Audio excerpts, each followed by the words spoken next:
Best here with Carlsbad Radio and Red Rocket. Lots of moving parts here at Ralph Boyer Stadium, folks. We're excited about tonight's matchup on week 2 with the Cavemen taking on the Goddard Rockets. The Goddard Rockets coming to this game with a win under their belt. They beat Portales pretty easily in week 1, and coming into this game, I'd imagine they have some pretty good confidence. I'm here with Ruben Gonzalez. Ruben, how's it going tonight? It's going great. It's going great. It looks like it's going to be a great evening for football, and hopefully the Cavemen come out and give their best and get a W tonight. The Goddard Rockets come into this game 1-0. They beat Portales 41-6. They put up 41 points. Sounds like an offense that can put up a good amount of points, so we'll see what the effectiveness will be here in Carlsbad against the Cavemen. The Cavemen coming off of a loss of their own. They lost 48-24, unfortunately, to Artesia. And Ruben, we saw the drama and things that were going on both on the field, off the field, and in the comments section on social media. So a lot of buzz around that kind of stuff. But Cavemen have to be able to block out the noise and come into this game with some confidence, knowing that, hey, game 1 was against a team that is going to be in a state championship. They need to come out and understand that you put up 24 points against a state championship contender. Can you come out and put up big points against the Goddard Rockets? For sure. Yeah, they've got to come out, start the game off with confidence, and see how it goes. Hey, guys, you're here on Carlsbad Radio, 96.3 FM. I'm Trey Gonzalez here with Ruben Gonzalez of All Sports Best. Tonight, we've got the Goddard Rockets coming into Carlsbad to take on the Carlsbad Cavemen in the Week 2 matchup. The Goddard Rockets come into this game 1-0. Cavemen come in 0-1. So Cavemen looking for their first win, and they're hungry for it. We talked to Coach Sanders on the podcast. You can catch that on YouTube or anywhere you listen to podcasts. Just look up All Sports Best. Now, Ruben, we come into tonight's game. Right now it's showing the conditions pretty nice for a game of football. 82 degrees right now here at 6:53, and it's expected to just get nicer from there. Sun going down. It's a nice night for football. Yeah, it sure is. It's always nice to see on an evening where it's kind of overcast a little bit, and yeah, like the temperature in the 80s is way better than it was last week, which is pretty warm when the sun was out.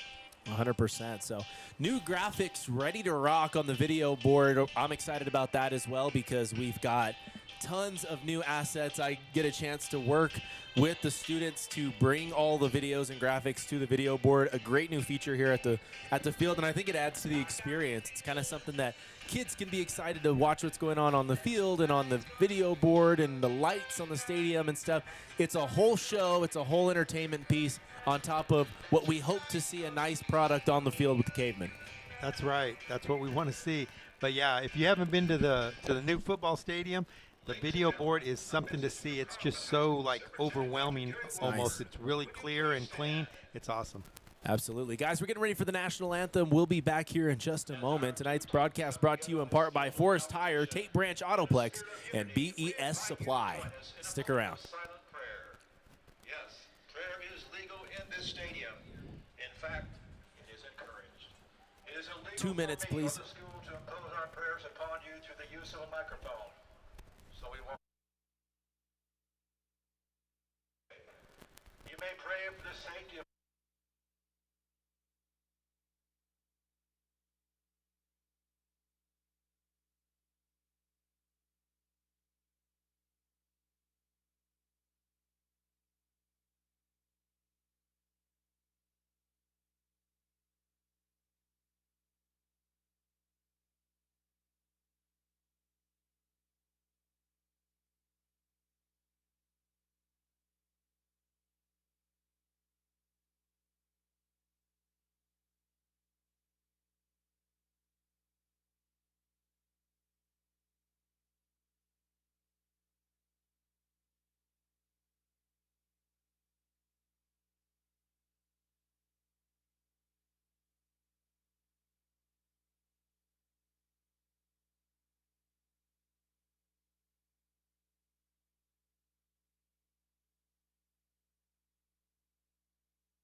need more.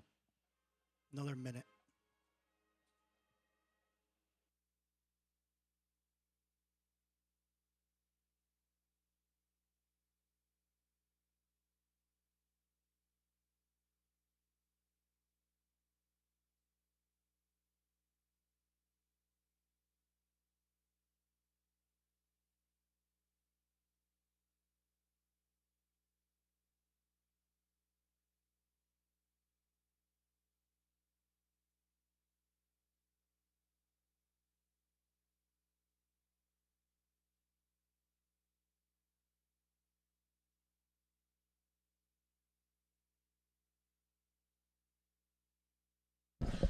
Okay, we're back and ready. On your feet for onward.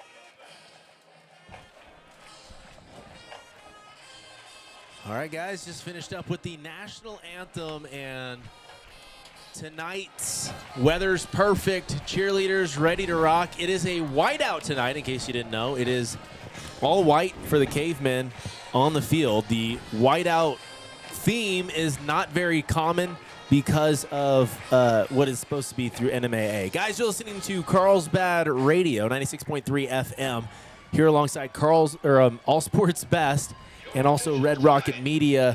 Guys, tonight is a whiteout here at Ralph Boyer Stadium, and the Cavemen very rarely do this. They do it once a year, but it's hard to come by. You have to get approval from the other team because the state states in the NMAA rule book you have to wear your colors at home and whites on the road, so you just have to coordinate it in advance. If the other team decides, hey, we don't want to do that because that just messes with our stuff, then no whiteout, right? So they got approval through Goddard, but not a hard thing to do. If you guys didn't know, Coach Sanders is a former player from Goddard. It's where he had his high school career and later on moved up to the college level and played at Portales for ENMU, but also I believe he coached there a little bit as well for Goddard, so early in his career. So probably a pretty easy ask for Coach Sanders. Ruben, going into this game, what are we expecting from this team from Carlsbad? Well, Carlsbad's hungry. I mean, that's an easy answer for sure because they got beat by Artesia last week, and of course we can look back and remember a couple of the plays that didn't go our way, which we looked at film afterwards and felt like they should have gone our way. But you know how it is on the field, it's bang bang calls, and they're not going to change them just because you feel like it's the right call. So they're going to be hungry for that first win, and of course it starts out by them receiving the ball and making good field position and that first drive. No, absolutely. All right, we're going to get set for the kickoff now as the Rockets will be kicking off to the Cavemen. Back will be Bobby Castañeda and Evan Leos. Leos gets it, hands it off to Castañeda. He's at the 20, 25, 30. He's going to turn up a little bit, 35, 40. And he's going to get pushed out at about the 46-yard line. We'll see where they decide to spot this. And they gave him a little extra, it looks like. 49-yard line, almost covered half the field on the return. A great return by Bobby Castañeda, one of the top athletes on this squad tonight. Without running that all the way back, that's about as good a field position as you're going to get. Almost at midfield. There's only like 50 different yards you could have gotten in front of that. That would have been better. Yeah, that's true. 11 minutes, 53 seconds here in the first quarter as the Cavemen get set to run their first series.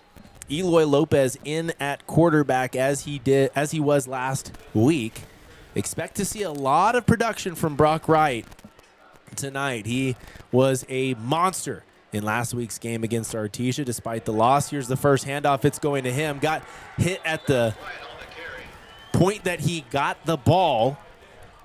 Immediately hit by a rocket and tried to push himself up to the line of scrimmage, but still lost a yard. So it's going to be a 1-yard loss on the carry there for the Cavemen. It's going to be 2nd and 11.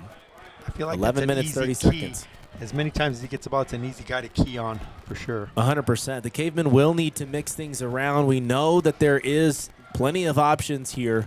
Lots of weapons in the receiving game here as well. But here's Brock Wright with the second play of the game as well. He got wrapped up about 4 yards in and pushed himself about another yard or so. But that's a guy that if you don't get him off of his feet, he will keep pumping his legs exactly like you want to hear or like you want to see in a practice or whatever. You teach your kids, you do it in Little Cavemen, and you do it beyond, Keep running. If you're not down, keep going.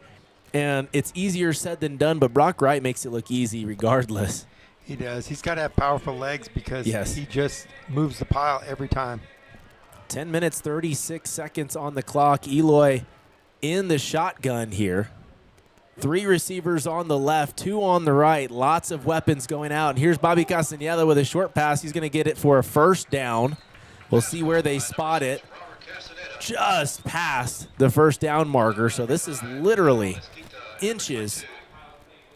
And that's enough. So it's going to move up the chains.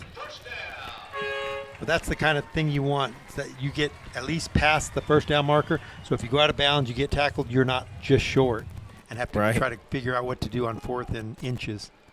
So again, Lopez in the backfield with Brock Wright. And he's going to hand this one off. He's going to go right up the middle, just go right at somebody's face. Looks like the linebacker took the brunt of that hit. He's going to get 6 yards on the play, and Brock Wright moves it up quite a bit. I think last week we didn't run the stats. I'd love to see what coaches give us if I can get some more stats from the coaches. I would say last week Brock Wright probably averaged 3 yards a carry. I mean, that is incredible. I would say, if I was guessing, about 140, 150 yards rushing total, too. He was extremely efficient and a huge weapon for this team. 9 minutes, 45 seconds.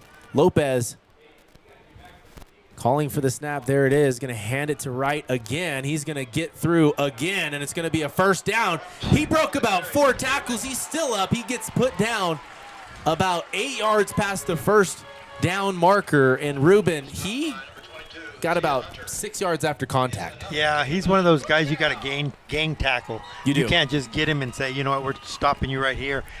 You got to get a hold of him and say, you know what, friends, come and help me, because that's the only way we're getting this guy down. Exactly. You might slow him down, but you're not going to stop him on a solo run there. 9 minutes, 20 seconds. Cavemen moving the chains efficiently here early. He hands it off again. Brock Wright with the ball. This is going to get him about 4 yards on the carry. And Wright, again, just a monster here. But Ruben, I can imagine the wear and tear. I know he's the kind of guy that wants the ball. He doesn't want to be on the sideline. Last week we saw him come off the field with a little bit of an injury. Kind of looked like some type of back tweak. Talked to him about it. Said, yeah, I was just worried about it. Didn't want to do anything to hurt it even worse. And I was told it was just a minor thing. So I got back out there and he was just fine. So he's a guy that's going to get out there if he can. And here they fake the handoff to Wright. Lopez keeps the ball. And he's going to get about 3 yards on that play. So another way to move the ball. Go ahead and fake it to Brock Wright because they are expecting it. And it makes a lot of sense. But, Ruben, we want to see some passes in this game. We've seen one so far tonight, a little short pass to Bobby Castañeda. He is one of the top athletes on this team, so he needs, he needs some to get the ball. Some touches for sure. Yes, 100%. 8 minutes, 8 seconds. Cavemen eating away at this first quarter clock big time. And here's Lopez looking for a pass here. He's going to get this one to Castañeda. That's going to move it up about a 3-yard pass there. And, Ruben, from what it seems like right now, Coach Sanders making calls offensively right now to get Eloy comfortable in making those passes. It's awesome. And, of course, you want to see some big-time passes, some clutch, threading the needle. But that's not as easy to come by if you don't build up the confidence. And Coach saw kind of some of the things that happened last week that maybe make him want to do something different. Here's a 4th down. Oh, shoot. And 3 yards to go. It looks like there was a penalty. Did you see that backfield, though? It looked like it had Colton McKibben, it had Sean Cruz, and Brock Wright behind him. So in the they wanted to push him. Yeah. A little bit of a tush push there with lots of yards to go. Well, 3 yards to go. But a bad snap kind of affected that, but I don't know what the call is. We're going to see what happens here. We got a flag on the play. 7 minutes, 53 seconds on the clock. Again, 4th and 3, and it looks like it's going to be a penalty on Goddard. Well, we're going to see. And it is a Face penalty mask. on Goddard. So that's going to be huge. A face mask is usually 15 yards, but when you're close enough, it's going to be half the distance to the goal line, and that is going to be on the 5-yard line and a first down. So Cavemen end up with a break there after a little bit of a mistake. Yeah. And they're going to see if they can get this one in. Ruben, I can imagine everybody in the stadium can guess where this ball is probably going to go. Yeah, that would be my bet too. 7 minutes, 48 seconds. The Cavemen run almost 100% of their plays out of the shotgun, and they fake the handoff to Brock Wright, and Eloy breaks out to the right. He gets tackled for a loss. Jeremiah Sorg on the tackle. And everybody thought, including us, that ball was going to Brock Wright. And you know what? I think it's still effective if it does. Yeah, the only one that didn't know, it was Jeremiah Sorg, the one that tackled the quarterback. Right, exactly. 7 minutes, 18.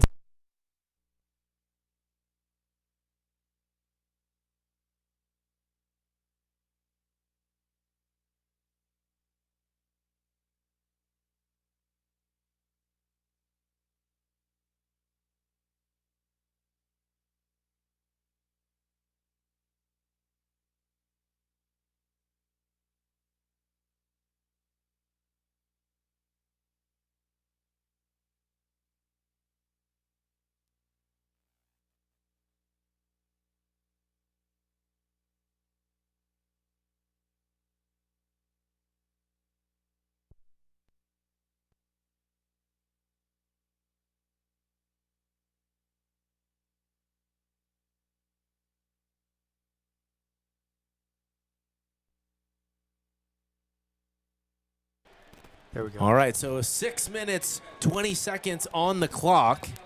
It is 3rd and goal with 7 to go here.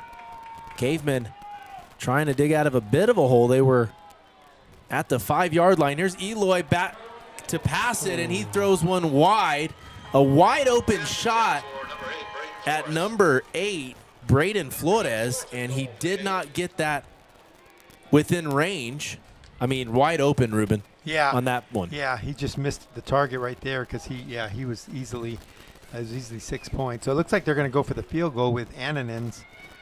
And that feels like that was the right play to make right there, Ruben. I mean, it was wide open. It was a nice play that you're not typically going to see the ball go to Braden Flores. Yeah. And it kind of just opens things up. At least we haven't seen it so far. 6 minutes, 4 seconds on the clock. Here's the snap, and the kick is got plenty of leg, and it's good. Yeah. Landon Annanens with the first 3 points of the game. And he's going to be what the Cavemen hope to be, a reliable source of points by kicking. We saw him knock down a 42-yarder against Artesia, which is, of course, nice. I think last year he had a season high of a 43-yarder or something like that. So he has the leg. We know he's capable of it. The thing about kicking is it's more about the mental state of things than it is anything else. And physically, he's definitely capable. Guys, we're going to take a break and be right back here in just a moment. This break brought to you by Denwood Funeral Home, Carter's Air Conditioning, and Thunder Run Concrete.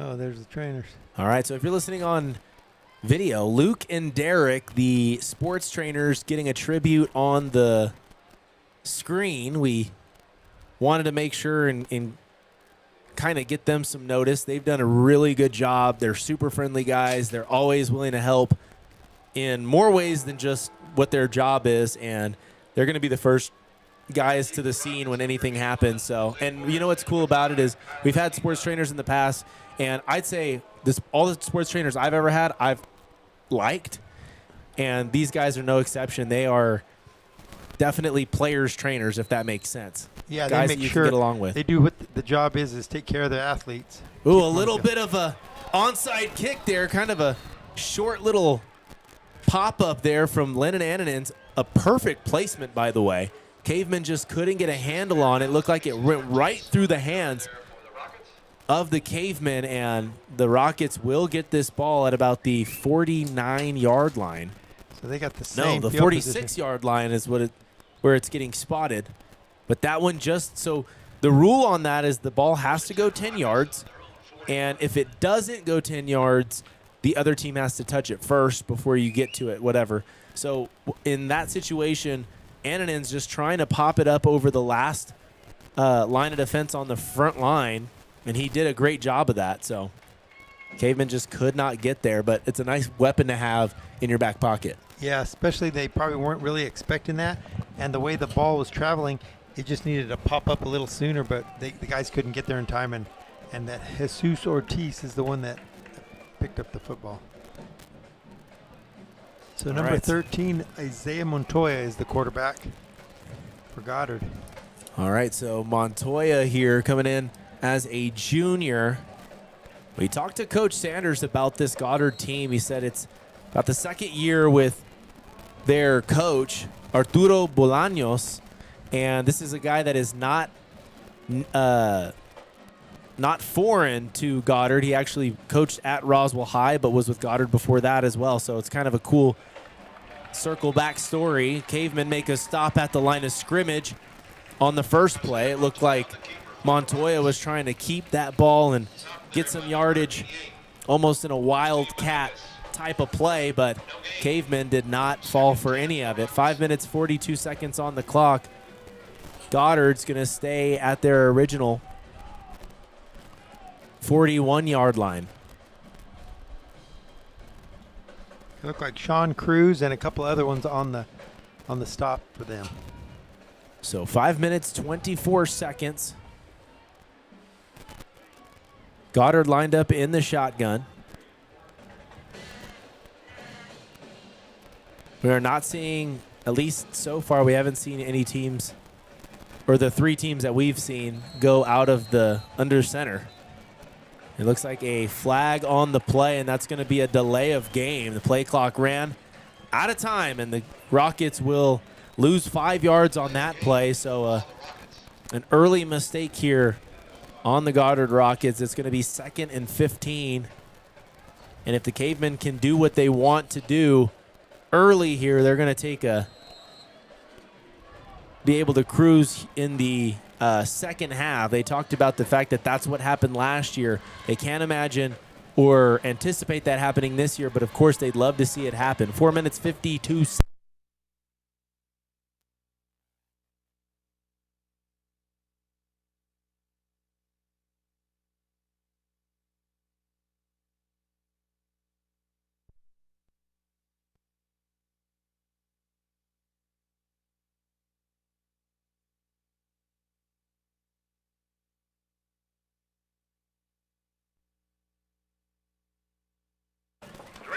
All right, so a pass over the middle there is going to get the Goddard Rockets a first down. So Cavemen came out. Noah Lujan on the reception for Goddard. A good play and a break with a delay of game, and then Goddard just fought right back with one solid pass. Looked like a really good strike to the center of the chest there. 4 minutes, 12 seconds. There's the handoff there, but a flag on the play, so they whistle it dead. That handoff was going to Zach Arellano. Arellano? There we go. All right, so that's going to be a penalty on the Rockets, a false start. So right now, already in this first series for the Rockets, offensive series, 2 penalties in just 4 plays. Well, we can 4 expect minutes. them to have a pretty good offense if they scored in the 40s last week. Absolutely. Okay, so waiting on the snap here. And there it is. Hands it off again. This one, a big run here. About 12 yards on the play for number 21, Zachariano. Big run there, and he was eventually stopped by Ty Young, but not before taking a few hits and continuing to go through. That one came off of a hit clean, too. He got a couple of steps off, was not wrapped up in that case. That's one of the things that definitely these coaches always harp on, make sure you wrap up. And in that case, it looked like it was just kind of a bump and run type of deal right there. Yeah, for sure. Golf term, maybe. 3 minutes, 5 seconds. Oh, a shoot. bad snap goes over his head. He's going to fall on this one. Another big loss of yards from That's a tough Goddard play. on Goddard. So Goddard is continuing to put themselves in tough positions. Well, looking at this Goddard team, the O-line looks pretty solid. So, I mean, they give him good time for the quarterback to throw. So this is definitely going to be a passing play with, 3rd and 16 maybe? And it looked like Isaiah Montoya ran off to the sideline to hand deliver the play back to his huddle. So he made the run back and forth. So it looks like it's going to be a referee's timeout. They're going to have a quick discussion there at the center of the field. 2 minutes, 24 seconds as Goddard is going to try and make up for yet another mistake. They've made a few already early in this game. It's 3rd and 16 on the 49-yard line. A referee's timeout, guys. We're going to be right back here in just a moment. Stick around. We got more for you. Southern Tire Mart, Carlsbad Medical Center, and Tate Branch GMC sponsor this show.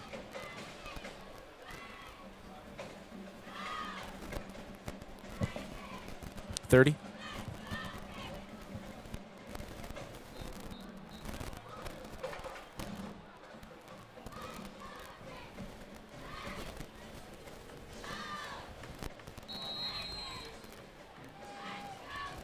I'm going to go out on a limb, Trey, and say it's a passing play.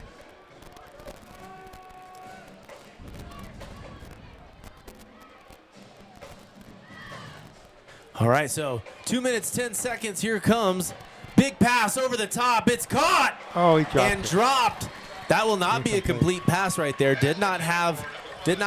Was not able to make a football move after that play or after that initial contact with the ball, and that's going to be 4th and long for the Rockets. It looks like he was hit pretty rough, and then there is a injury closer upfield. Looks like an offensive lineman with some issues there, maybe a knee. The Goddard trainer coming out and checking in on him. So 2 minutes, 5 seconds on the clock, and trainer's out there going to check on this lineman here. Well, I feel like that pass that they threw would have been maybe 2 yards further. It would have been a touchdown because he had to kind of come back to the ball, and that's exactly how those guys got to defend it. A lot easier when you're able to catch it in stride. Guys, we're going to take a quick break on this injury timeout. Okay. Hey, guys, welcome back to Carlsbad Radio, 96.3 FM. With 2 minutes and 5 seconds on the clock, there's an injury on the field, a lineman there. Number 55, listed as Desmond Seary. And so they're helping. He's being helped off by the trainers.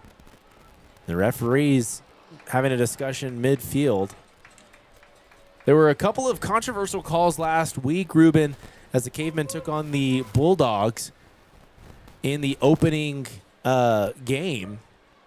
And I think that that's something that when a game like that happens and a coach doesn't agree with something like that, he can submit like things to look for. They send in videos and arguments for that so that they can look at it and either respond or fix those types of things. And as hard as that might be as a ref, it's kind of a nice thing to be able to look back to and say, hey, we can't make that mistake again. Here's a punt here from Goddard. This one's going to take a bounce in the Cavemen's favor, and Goddard continued to let it roll back and give Cavemen more yards. But this is going to be set at about the 23-yard line. Cavemen will take over there. A minute 56 left in the first quarter. The Cavemen ate up a ton of time here in their opening drive, and of course after that. But Cavemen trying to see what they're made of here offensively in game 2 after a tough loss against Artesia. So, again, a minute 56 here in the first quarter. Ruben, we've seen some good things out of Eloy Lopez. Made a few passes he was able to complete. and the Cavemen going to probably test more passes out as the game goes on. But it's 3-0, so I think they might have to wait on that for a bit. But here's a nice option and a pitch out to Brock Wright, who may have gotten a first down. No, came up short. I had a bad angle on that one. About a 6-yard gain there, 7-yard gain for Brock Wright, and he laid a lick on the guy that was going to tackle him. Yeah, he put his helmet down, and that guy kind of got up kind of wobbly. A minute 50 on the clock. If for those of you that don't know, it's a whiteout theme here at the stadium. They were handing out white shirts to the first 1,000 fans to get into the stadium. Here comes the fake handoff. Eloy Lopez all by himself. He gets taken down, but not before a big run by the senior quarterback. That was about a 20-yard run there for Lopez, and Goddard was completely fooled. He played it off nicely, Ruben. Yeah, it was a nice run. He had a lot of open field, and he got quite a few yards. He's got some quickness, and He does. If he sees that open field, it's positive for the Cavemen. So a minute 33, and the clock is ticking. It's first down on the 48-yard line. Cavemen going to try and cross center field. Here comes the handoff to Brock Wright. He's going to get about 4 yards on that one, no surprise. And the Cavemen continuing to put up positive yardage, and it looks like another injury possibly on the field for Goddard. We had a guy down on his back, and he was holding his knee, but now holding his shoulder. And the trainer, Luke Archuleta, gets out there and checks on him, make sure he's okay, and he heads off to the sideline. So Goddard going to do a quick substitution there, I believe, and they're going to get things back into play. Levi Biscara is the one that kind of limped off the field. Looks like he's going to be okay. A minute 13, and the clock will run now. Referees signaling that they are good to go after that short injury timeout. Beautiful night here at Ralph Boyer Stadium. It's 3-0, Cavemen lead. For those of you that just joined us, Lennon Annanens kicked a field goal. Here's a pass over the middle. It went right at it looks like it went off of the referee's shoulder. Wasn't a bad pass, but it was directly at the referee. If the referee was paying attention, we might have a Caveman touchdown if he would have caught that and taken it to the house. Yeah. Or if he'd have got out of the way where it didn't deflect somebody else from catching it. That probably would be more logical. 50 seconds remaining here on the clock. It's going to be 3rd and 6 for the Cavemen. A crucial third down here on this drive. Lopez back with Brock Wright. Never a bad option here at any point in the game. And waiting on the snap, here it is. He's going to hand it off. No, he's going to fake the handoff. Pass it over the top to Braden Flores. He gets his catch, and he's going to get taken down. Big yardage for Eloy Lopez and Braden Flores. I think Braden Flores is the tight end because he's a big kid. He is. He ran He's across the listed middle. as a wide receiver on the roster here, but yeah, he is. He's a big kid. And when they started to try tackling him, he was able to get a few more steps off. That's a big tool to have for sure in Braden Flores. So Eloy Lopez back to pass again. This one for the end zone, and looks like Bobby Castañeda wanted a pass interference, and he's going after the referee now. And you would think, hey, we might need to send a coach out there to talk to Bobby, make sure he's not saying anything too much. Showing his arm? Like, it looked like he was this is where I got hit. Showing him that he had scratch marks or something like that, but he didn't seem like he got too vocal on that one, which is good. We saw a couple of times last year where Castañeda would get really upset, and it could, obviously lead to a penalty. So for sure. Some maturity into that senior season is what we expect. I think that may be what we just saw right there, some maturity. But, yeah, he looked like he could have possibly gotten to that ball, but might have been hindered on that play a little bit. We haven't seen R.J. Hernandez get the ball yet, and that's another good weapon for the Is that Cavemen. a foreshadow possibly? Here's a pass to Brock Wright. He had to reach back for that one, and he's not able to reel it in. That one had to be full extension backwards there, so just a bit behind him on the pass. It's going to make it 3rd and 10 for the Cavemen. So Cavemen trying to entertain that passing part of their offense, but it's done some good, obviously, with the Braden Flores catch and nice yardage here. They're in field goal territory without a doubt. We definitely don't want to go for a field goal No. again. We definitely need to get in the end zone on this drive. Here's Eloy Lopez, claps for it, fakes the handoff to Wright, passes it back to Wright. Will he get there? Looks like he's going to come up just short here. They're going to mark him out with about 6 yards gained. So it's going to be 4th and 4 here. I say we go for it. You think it's 4th and 4, 4th and 3? Somewhere close to that. I think that's enough to go for it. So the Cavemen will be Looks like making that's a what they're bold doing. choice here, possibly. Of course, a turnover here will put the Rockets deep in their own territory, so not a bad gamble at all for the Cavemen. We've got 3 Lopez receivers in the on the left side. backfield with Brock Wright. 3 receivers out left. And, of course, a timeout here with just 19 seconds remaining here in the first quarter. Felt like the first quarter was moving fairly quickly, and then it slowed down a lot after a few penalties and things like that. But, folks, we're going to be back here in just a moment. This break brought to you by You First Credit Union, Constructors, Inc., Desert Hill Electric, and XL Energy. Get the light.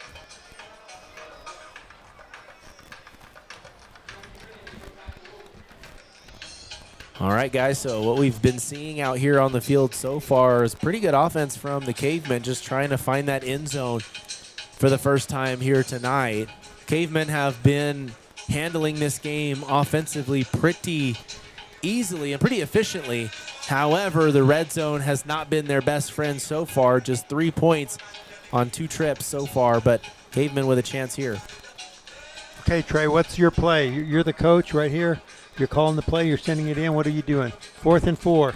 I'm okay with the Brock Wright handoff right here. Brock has been solid throughout the game. I know Goddard's probably expecting that, but right now I think in this distance, the Cavemen have not found comfort in a pass, but if they can get one off here, that would be nice. 19 seconds on the clock, 4th and 4 with 14 to go.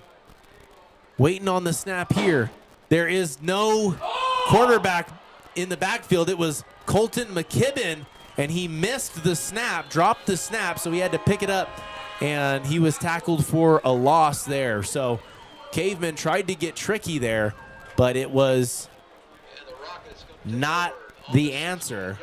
Lopez was not in on that play that I could see. He might have been Out as a receiver. out as a receiver, but we saw McKibben and Wright in the backfield together. The snap went to McKibben, and it was dropped.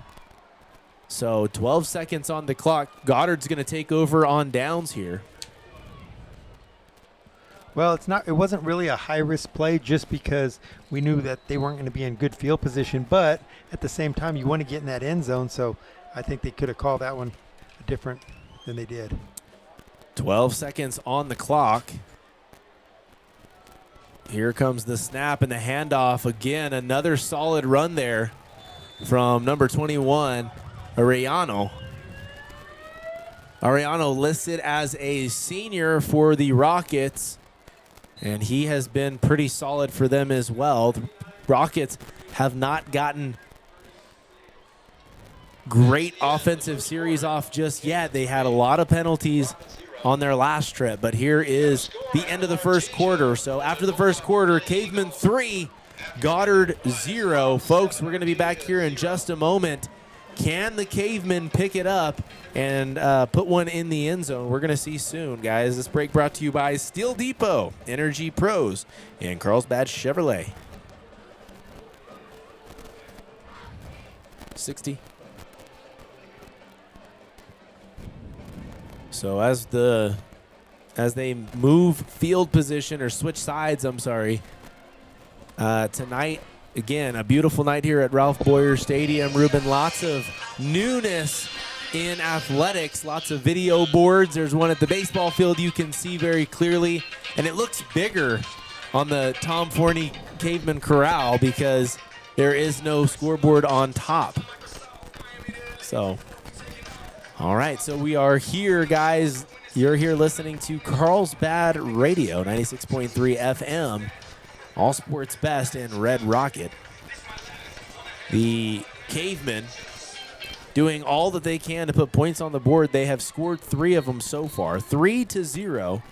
The Rockets trying to look for that first score themselves. They are going to start off their drive in the second quarter with a 2nd and 3, I'm sorry, on their own 23-yard line. Isaiah Montoya, the quarterback for Goddard, and he's able to get a jump from the Cavemen. That's going to be offsides, and it's going to be a 5-yard penalty and a first down for Goddard. So if that was the plan, it worked. Was able to make the Cavemen jump offsides. It's going to be still a brand new quarter, 12 minutes on the clock here to start off the second quarter. 3-0 Cavemen lead, and Isaiah Montoya, quarterback, junior leader for the Rockets, and he's going to hand this ball off. And the Rockets going to get stopped at the line of scrimmage, and looks like Sean Cruz on the tackle. Sean Cruz on the tackle. Sean Cruz is one of the stories that will be ongoing this year. A sophomore for the Cavemen, voted by players and coaches as one of the captains. I believe there are 6 captains, 6 or 7 captains on this team, voted by the players and the coaches. And to be nominated as a sophomore is really saying something. That's usually an honor that's bestowed on seniors, sometimes juniors, but sophomores, it's rare. Here's the snap. Montoya gets out of the pocket, still looking for somebody. He's going to keep this one. He's going to get about 7 yards on the play. Good run there from Montoya. It looked like, and as a matter of fact, that was Nate Vasquez, so the backup quarterback, or maybe he's not the backup quarterback anymore because he came in and immediately had an impact on the play. It was actually an 8-yard run there. He had all the space in the world to run, Ruben. That's what I was going to say. He could have ran about 2 more yards and then slid. I don't know if he was avoiding contact or he just thought, I've got enough for a first down, but he was just short. Well, I'll tell you what. I respect a quarterback that can know his limits and get down and slide, because, you know, it's always nice to go, oh, I can do it and be tough, and then now you're out for the game. So smart move there for Goddard. And here's a handoff again. Aurelio, that one probably just carried for a couple of yards, but will it be enough? Looks like they might be spotting this almost even. It might be just short. Ooh, it is. It's going to be a couple inches short. Yeah. But I was looking online about the, you know, chain gang and all of that stuff, and it's just funny because they said you go and you use a chain to be as specific as possible as to where that ball is, but nobody really thinks about the fact that the referees just kind of go, yeah, that looks good, and this is where it's supposed to be, you know. So we're measuring a guess. Yeah. Based on where the ball is placed. Yeah, so they don't have a yellow there. line in high school football like not they do quite. in the pros. 9 minutes, 35 seconds on the clock. 3-0, the Cavemen lead, and it looks like they're doing a power backfield. 4th and 1. Goddard was going to go for it, but they decided they're going to take a timeout, take it a little slower, and get a game plan for this next play. So with 9 minutes and 32 seconds on the clock here, we're going to be right back here in just a moment, guys. This broadcast brought to you in part by Keystone Pump and Supply, Carlsbad Ford, Domino's Pizza, and 80 Federal Credit Union.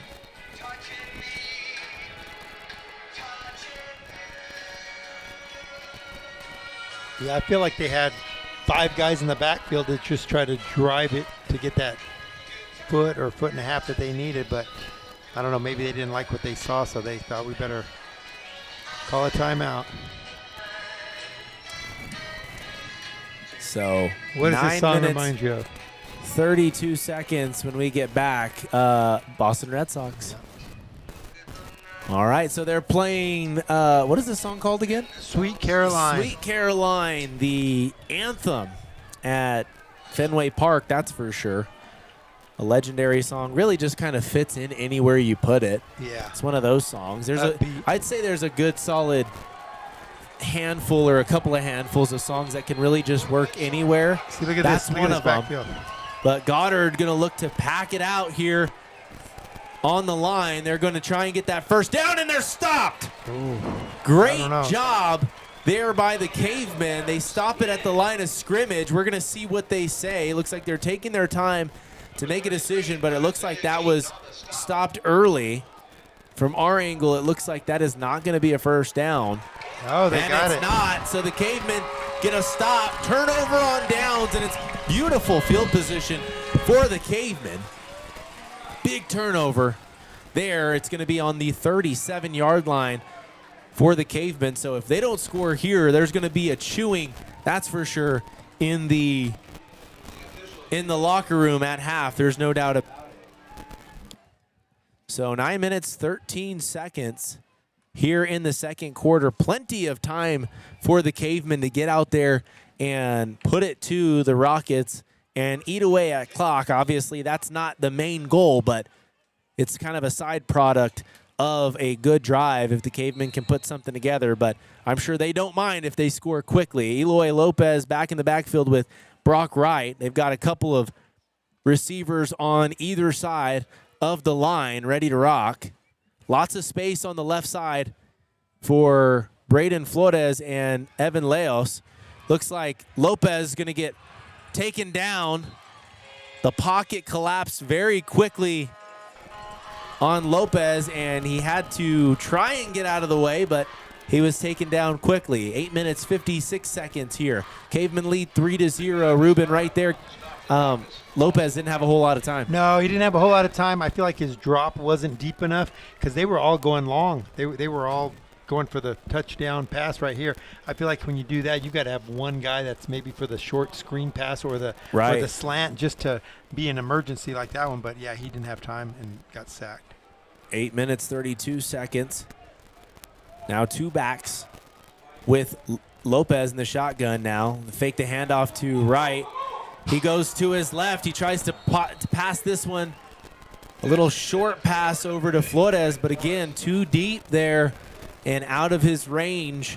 Just a couple of inches away from really good passes for Lopez, and right now just still trying to get things adjusted and figured out. But it's going to be third and a ways for the Cavemen.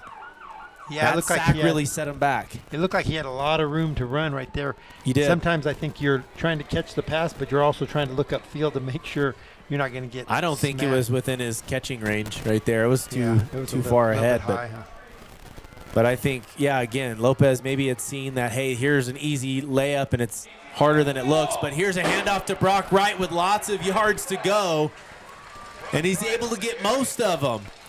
So with a third and what looked to be about a 3rd and 14, he gets about 11 off the board there. So it's going to be 4th and 3 for the Cavemen. And Lopez looking at his sideline to get the play. Cavemen using some type of visual electronic device to call plays.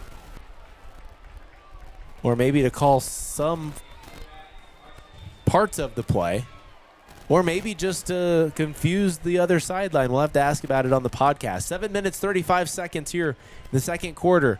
The handoff goes to Brock Wright, and that's going to be a first down. It looks like it will be tight, but it looks like, no, he's in there for sure. That's a first down for the Cavemen. Nice. And it is.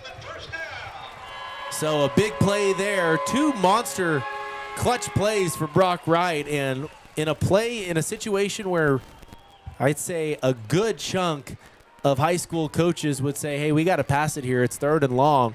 They gave it to Brock Wright, and he got the job done. Yeah, for sure. He's always going to be solid, and they're always expecting him, but you also got to stop him. Right, you can expect it all you want, but get him down. 7 minutes, 16 seconds. There's Lopez handing it off there to Wright. And he's going to get stopped a bit early, it looks like. Maybe a yard short. So 7 minutes remain here in the second quarter.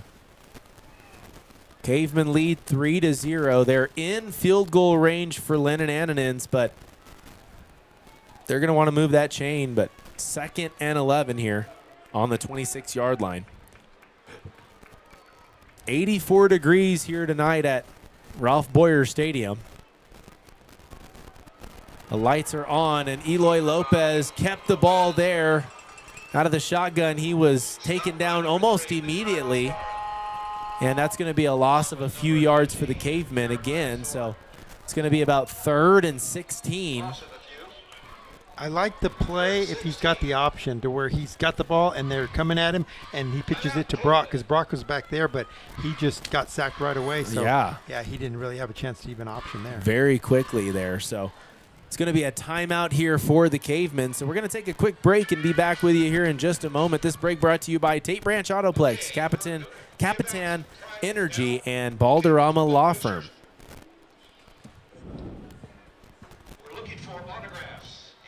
Ruben, right now, obviously, Wright has been incredible, but, you know, Lopez has shown that he is capable of doing some really good things. Obviously, he can use his legs.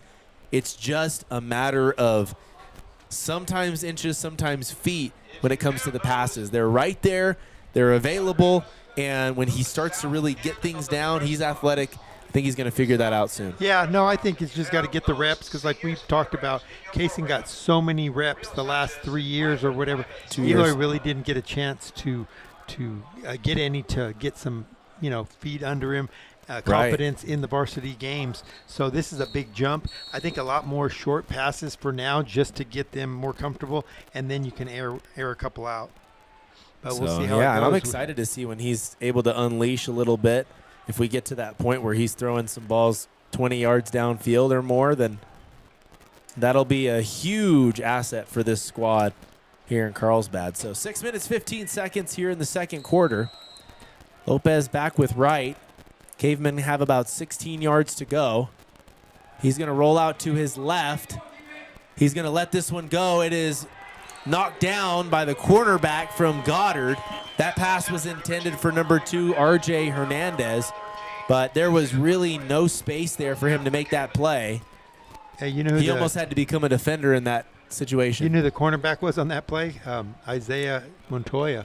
Really? 13. Yeah, so I don't know if he's playing both ways or if he switched off to just play defense. But, yeah, he's the one that deflected that ball. Jack of all trades for the Goddard Rockets, playing quarterback and cornerback.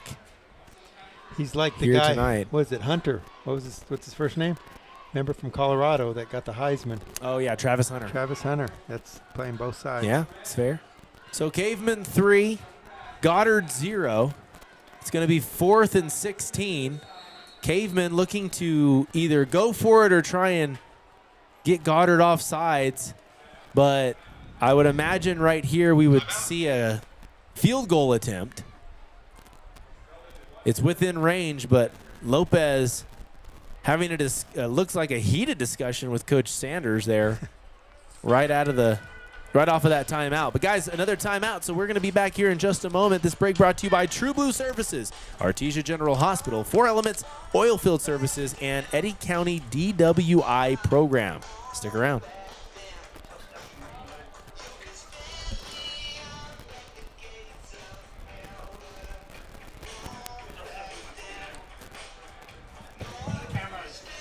Okay.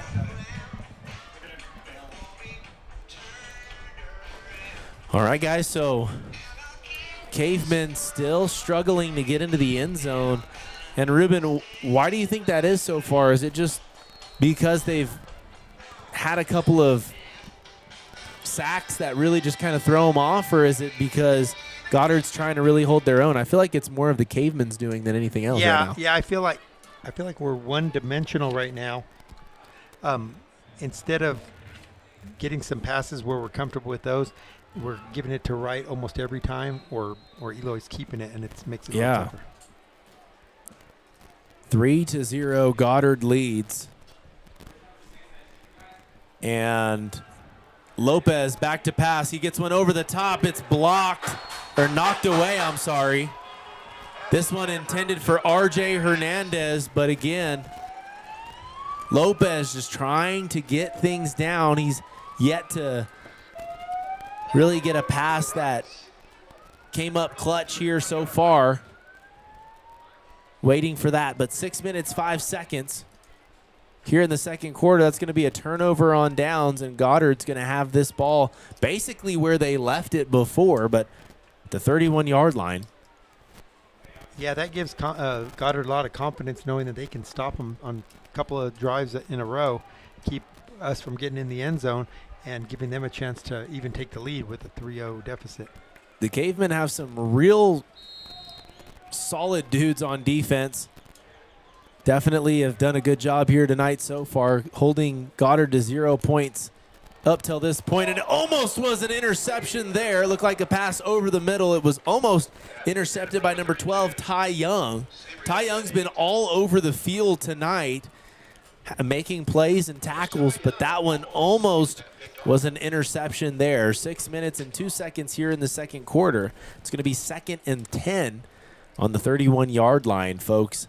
An opportunity there that the Cavemen are probably thinking, dang, that could have been a turnaround moment there in this game. But surprisingly, a very, very low-scoring game here early in Carlsbad. 3-0, the Cavemen lead. It looks like Nate Vasquez still in at quarterback for Goddard, so they decided to make a personnel change at the quarterback position. The handoff there is a great choice for Goddard, as 8 yards on the carry from Zach Ariano. 5 minutes, 45 seconds on the clock. That tackle was made by Rio Sanchez. And he had a lot of room to run right there, Ruben. Yeah, he did. He luckily didn't get to the first down marker, but 3rd and short, 3rd and 2? So they've got a good chance. 5 minutes, 26 seconds and counting. Only 12 seconds left on the play clock, and Goddard still getting into position here. 8 seconds remaining. If we're going to see if they're paying attention to the play clock. 4 seconds, the guy in motion, and they get it off with 1 second left. Looked like they almost got a big tackle in the backfield for the Cavemen, but able to get out in front of it, and Goddard gets 4 yards on that play. A keep from Nate Vasquez, if I'm not mistaken. And that's going to be a first down for the Rockets.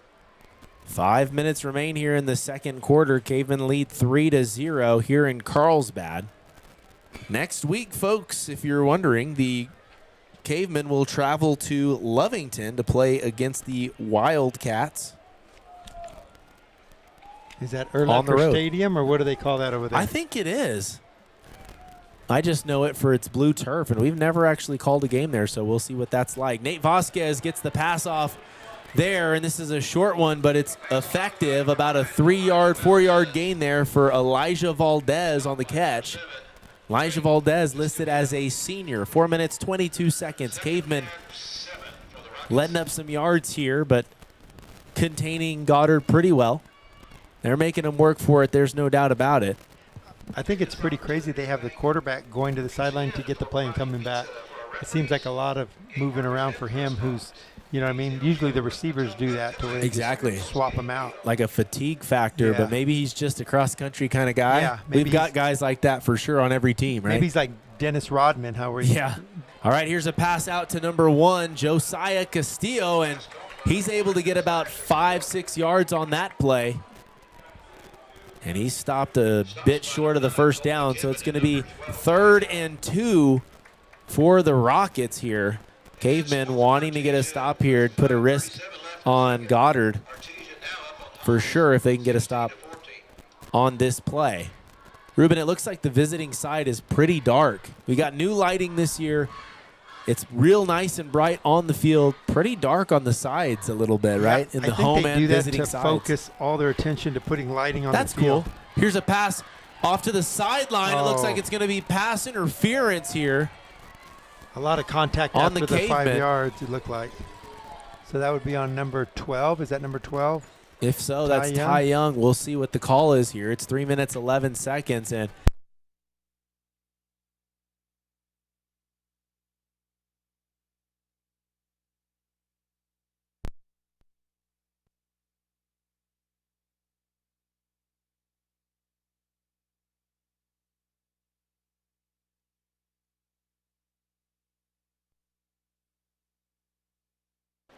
Pass interference. all right, so it's going to be a pass interference on the Cavemen.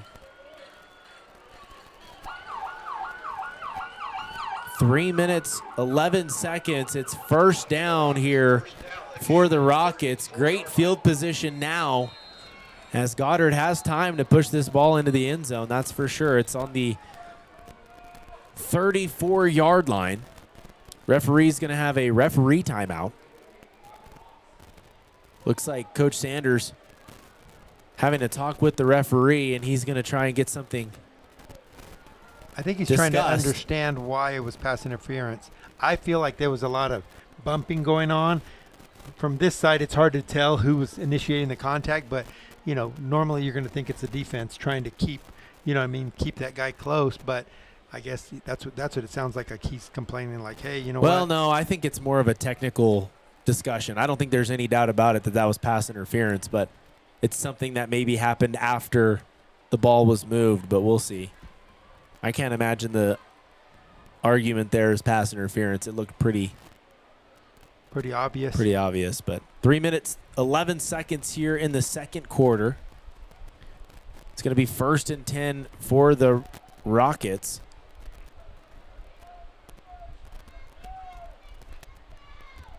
And again, they're going to get the discussion over to Coach Sanders, and Sanders looks like he's okay with the answer here.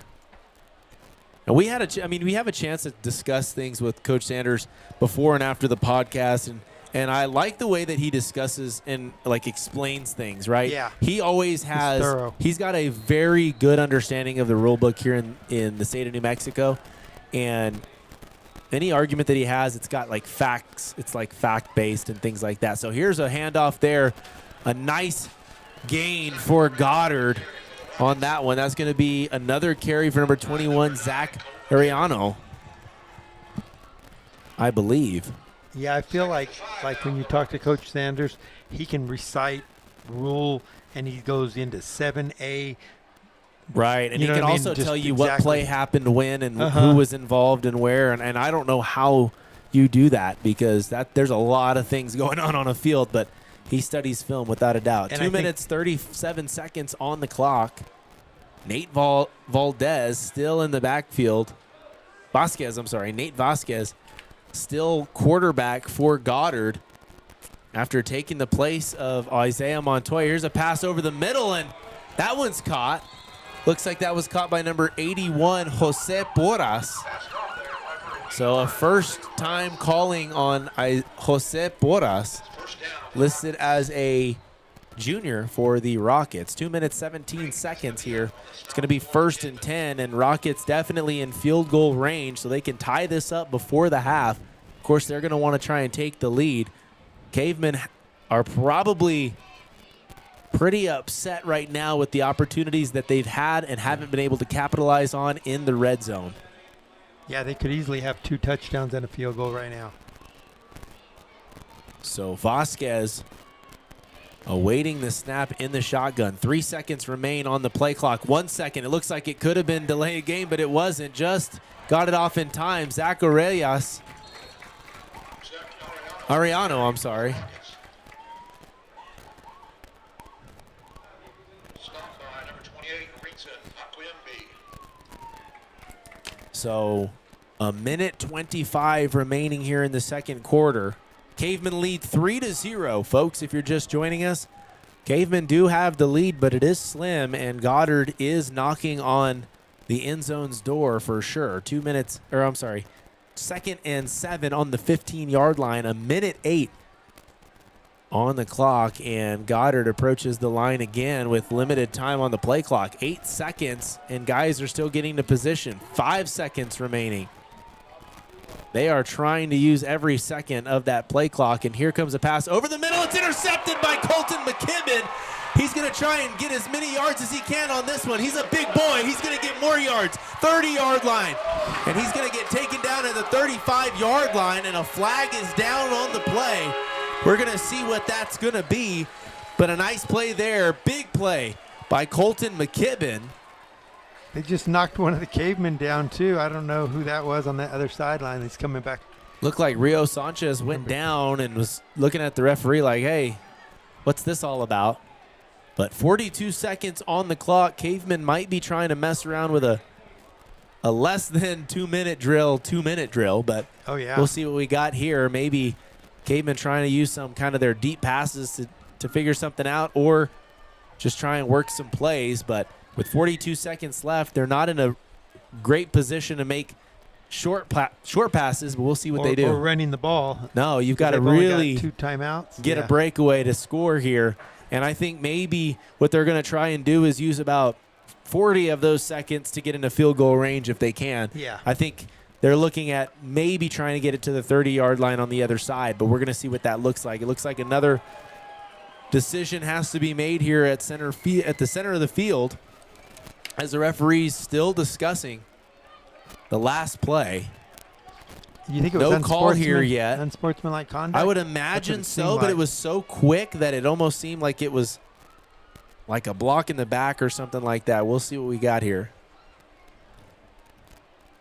42 seconds as the Cavemen have it on offense now.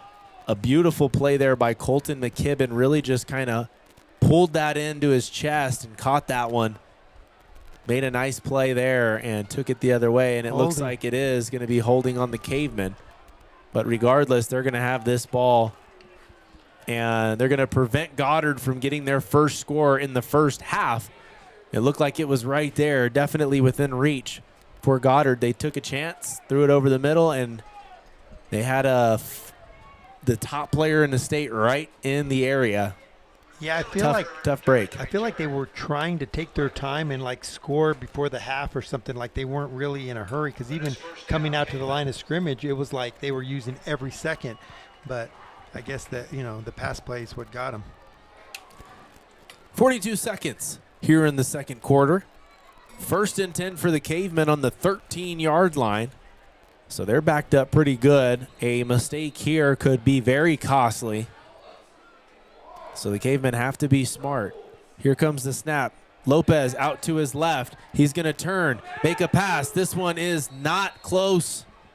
This one intended for number 11, Jaden Harper, a junior wide receiver for the Cavemen. And the Cavemen just trying every receiver tonight. It seems like they've used a lot of different weapons tonight. Bobby Castaneda, we've seen Braden Flores make a play. They threw it to Jaden Harper and RJ Hernandez as well. So definitely a lot of eligible receivers here tonight. It's just a matter of getting it into their hands. And Lopez still trying to find his way here.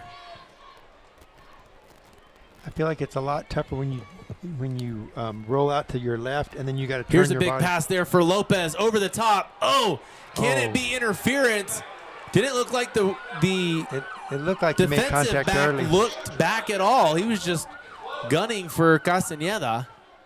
Looked like a pretty good pass there from Lopez there. Yeah, that one looked good. He looked comfortable kind of stepping back and putting something into it.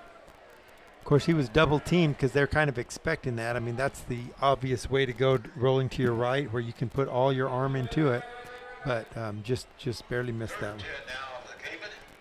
33 seconds remain here. Cavemen have it on 3rd and 10 on the 13-yard line. Goddard playing a prevent defense where they're trying to keep from that big play happening. Got the 2 backs way back, preventing the big play. So Lopez gets the snap. He hands it to Wright. Wright going to take this one for about 5 yards. And it looks like the Cavemen are just going to try and use up clock, but it's going to be a timeout here for Goddard. Timeout, Rockets. So obviously a smart timeout there for the Rockets there with a 4th down opportunity. They can still get the ball, get a field goal off. If they do, get a decent return on the punt. So we'll see right here. The Cavemen, will they punt? I think that's a no-brainer. They've got to. But, guys, we're going to be back here in just a moment. This break brought to you by Stevens Inn, Tate Branch Autoplex, and CNB Bank.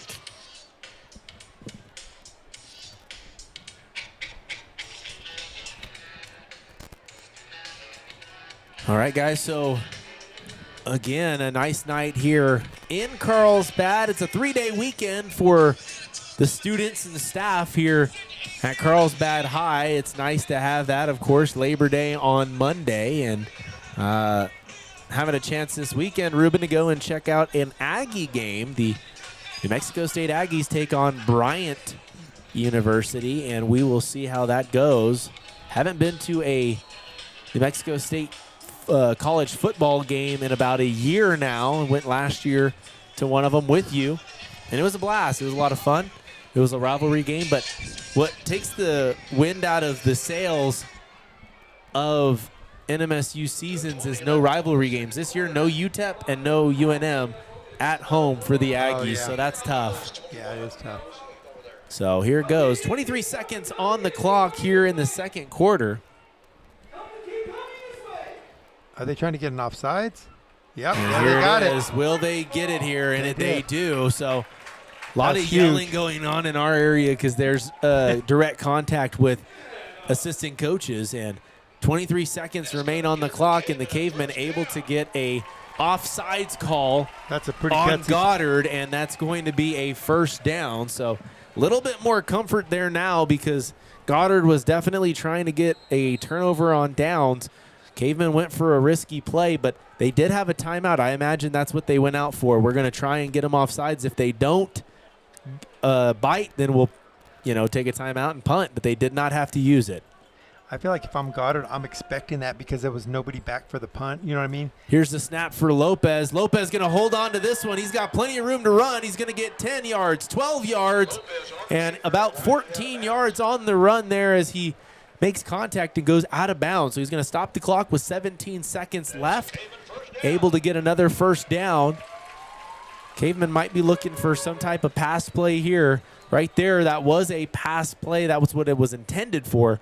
But Lopez had plenty of room to run. Ruben, you've got to get out of bounds if you make a play here because Cavemen need to save up time. Only 17 seconds remain in the half. And they line up here. Lopez in the backfield with Wright. Here's the snap. He's looking left, doing his reads, goes over the middle. He's going to get this one to Wright, but right in the middle of the field. So the Cavemen are going to have to use a timeout there or just let this clock run, and they are going to call a timeout. So Ruben right there, Lopez getting that pass over the middle. It's almost better if he would have thrown that away because they wasted more time than good.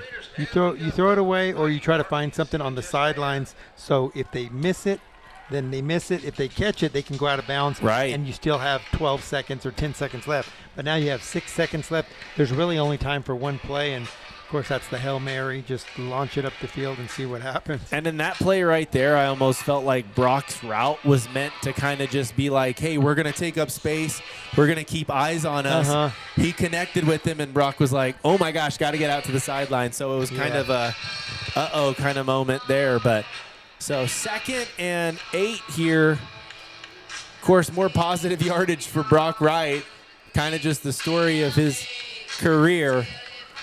But a timeout there for the Cavemen, and they're just going to have to try and figure something out. With 6 seconds, I'd imagine they are going to kneel this one, or what do you think, Ruben? They're going to go for some type of deep pass and just kind of risk it? I think you step back and you see how far you can throw it and get Bobby Castaneda on the right sidelines, maybe get him to about the 30 and just launch it up there. I mean, he's going to be double teamed, but it'll run out the clock. I think that's better than kneeling with.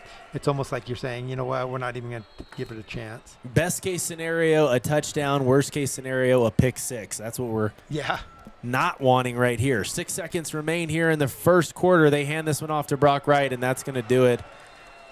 A stop for a loss there, and that's going to finish off the quarter. And Ruben, I don't know. I guess they just wanted to run the clock down. I think maybe a kneel would have done the job too, but here we go. That's going to do it for the first half. Cavemen lead 3-0. Kind of an underwhelming first half on both sides. Only 3 points combined after both of these teams scored a combined 65 points last weekend, 3 points in the first half. We're going to give it a break here at the half with the dance team, the cheer team, the band all prepping for their performances. Folks, stick around. We got more for you in this tight matchup between the Carlsbad Cavemen and the Goddard Rockets. 3-0 as we head into the half.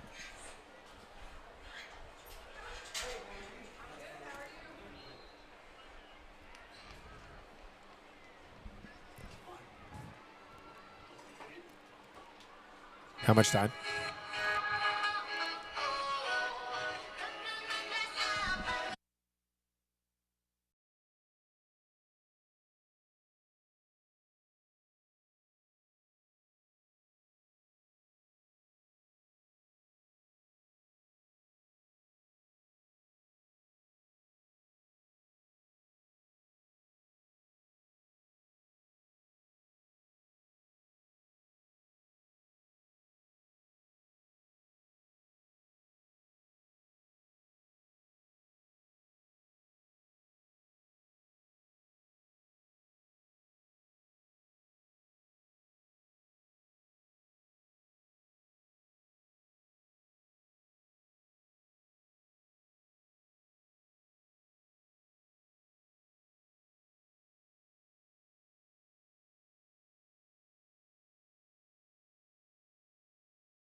hard to overcome. It's very difficult to rely on whether a star running back or not to rely on the run game if Brock Wright is doing all of it. So, I mean, the Cavemen just still looking for that second possible option.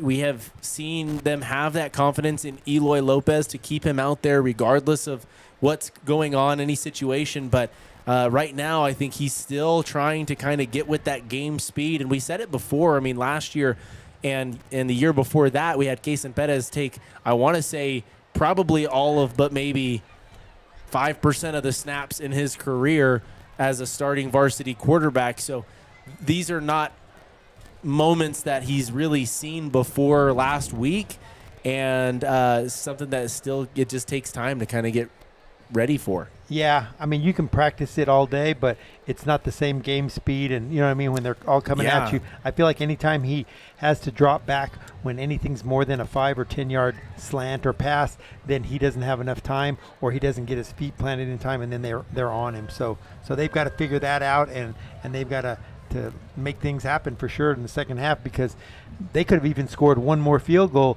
and then if Goddard comes out and scores a touchdown, they're still ahead. You know what I mean? Yeah, no, for sure. So they've got to figure out. They got to take the opportunities they have and get in the end zone. Absolutely. We've had a few good plays for the Cavemen, and what I'm really hoping to see, I think, in the second half more than anything, is some Bobby Castañeda love. We got to get some targets to the star wide receiver who's been the star wide receiver since his sophomore year, and he's still looking for more targets, more touches in tonight's game. And even from last week, we saw him do a couple of really cool things, including that hurdle that was apparently, what we found out later, illegal to do in according to the NMAA. But regardless of that, I mean, you can see what he can bring to the table. If you hit him in stride, he's one of the hardest guys to stop. Yeah, and you know, I think another thing is R.J. Hernandez. Remember last year we called his name a bunch of times. Yes. Where he was getting the ball. I feel like he's not getting very many passes. And Braden Flores, he got that one pass and looked good. A couple of the passes weren't right on for him. I think if we can spread that out a little more, I think it'll just open things up more for Brock. I think, yeah, we're looking at a lot of different wide receiving options. Any type of receiving options, tight end, wide receiver, doesn't matter who the guy is. It looks like they have done their job to get open. It's just a matter of making sure that that's in the area for them here in this quarter. We got 1:33 on the clock as the Cavemen prepare to kick things off to the Rockets. Lennon Annan's getting out there. We talked to Coach. He said, I really want Annan's to put it in the other end zone so that we don't have to worry about the starburst whenever we play against Artesia. That one is that, to me, from my understanding, is something that he's definitely capable of doing. But Ruben, we talked about a little bit last week with Annan's playing at the safety position as well as at kicker. I feel like there's a little bit of fatigue that comes into that game. Even late in the game, you think we need a 45-yarder. Will he still have the leg? I think he does, but I mean, that can't be easy. Yeah, no, that's where all that conditioning and youth and all that comes in. You definitely got to be prepared and ready for it, because a long game, when your defense is on the field a lot, it's going to keep you out there. And we got a QR code on the big screen out on the field for the coaches show. Really cool stuff right there. But, if you guys get a chance, go check out the All Sports Best podcast on YouTube. We had a coach every single week on the show, and they give us updates on what's to come for the next game. And Coach Sanders has been on the first 2 weeks. Last year we had appearances from Coach Widener, from Coach Millar, Coach Norman, and this year we're going to see if we can get a few more appearances from other coaches, because it's nice to hear it from different perspectives. I love hearing about what goes down in the line. They're a tight-knit family, and they're the part of the team that everybody knows, including them. They're not going to get the love that the skill position players get, but they are just as important, if not more. Oh, for sure. Yeah, nothing happens without that O-line and D-line, for sure. So they're going to cue things up for the third quarter, 12 minutes to start things off, and the Cavemen lead 3-0, and they're going to kick things off to the Goddard Rockets. Two guys back at the 20-yard line, and Lennon Annanen's going to put this one over. He's going to have to run back, drops the ball, picks it back up. He's at the 20-yard line, and he's going to get pulled down at about the 25, 26-yard line here. Looks like a helmet came off in that collision. That helmet came off of Carlsbad's number 28, Renson Akuambi. He will have to sit out at least a play on this one. I believe, let's see, he's listed as a defensive back, so they're going to have to play it down without him here. So that one took about 7 seconds, guys. If you're just joining us, Carlsbad leads 3-0 against the Goddard Rockets. Goddard Rockets, a 5A team. Cavemen, a 6A team. As a matter of fact, let's look at what the Goddard Rockets are up against in district. District starts a lot earlier for some teams than it does for others. That includes Goddard. They have Santa Teresa, Lovington, Gadsden, Deming, Mayfield, Artesia, and Roswell all in district. Big district there, Ruben. Yeah, it's a tough district, too, and you got Artesia. 11 minutes, 53 seconds. The first play is a handoff to number 21, Zach Ariano. And he's going to get about 4 yards on that play. Ariano has been the main yard getter for the Rockets. He's the Brock Wright for Goddard. He is the Brock Wright, yes. And you can imagine, I mean, when a couple years back, Ruben, we used to have a couple of running options where you think there's some lightning with Eli AC, and then you've got the man, and I'm drawing a blank. Mendoza who would really be a bulldozer as well, and those were the two options. And this year, Cavemen do have a couple of options, but Wright has been the primary carrier. He's been the right ball handler. Exactly. 11 minutes, 4 seconds, and here's an initial touch there on Ariano, but he got a couple more yards. He was pushed back. Sure, so right there, we're going to see where they spot this. It looked like he gained about 4 yards before getting pushed back, and that's where they're going to spot it. About 5 yards up. 10 minutes, 57 seconds on the clock. Face mask. And it's going to be a face mask against the Cavemen. That's a big one. And so that's a 15-yard penalty. Goddard going to want to try and take advantage of this, but Ruben, seems like all of the penalties. It was a 5-yard variety, so maybe it was just grabbing it instead of pull. You know what I mean? I think there's the kind where it turns your helmet, and there's the kind that I thought a face mask was a face mask, so that's news to me. I guess we'll have to ask Kale about that one. 10 minutes, 55 seconds. He negotiated a plea deal and got his sentence pulled down, I think. 10 minutes, 48 seconds. They owed him 10 yards from the first half. Out of the shotgun, here's a handoff to Ariano. Again, another pretty solid gain there for the Rockets based off of number 21, who has been electric tonight. About a 4-yard gain, but a flag on the play, and we're going to see what that is. It's going to be holding on the offense. So it's a battle right now between the offense and the defense on penalties. Coming off of the face mask is a holding call against the Goddard Rockets, so it's just kind of they're just neutralizing each other right now based off running of clock, penalties, exactly. So 10 minutes, 38 seconds. They showed a holding on the defense as well. I don't know how that worked. He just showed, unless he put it wrong. He did another holding, but he pointed it towards the Cavemen. But since they moved the ball towards Goddard, I feel like it was a bigger deal for them, I guess. Okay, 10 minutes, 25 seconds. It's 1st and 17 for the Goddard Rockets. They've got a long ways to go. They have a star running back and a little bit of a passing game. Here's one over the middle that was completely that went completely undetected by number 1, Josiah Castillo. And Annanen's had an opportunity to make that play there. You can see his hands on his hips like, dang, I should have had that. But that one, surprisingly enough, wide receiver didn't see it at all. Yeah, I think what happened was Annanen's was looking at the guy that was going to get the ball, so he didn't see the ball coming right to him. So he was trying to expect that guy to catch it, and it came right to him. I guess if he looks upfield, he's got a pick 6 possibly. He might have.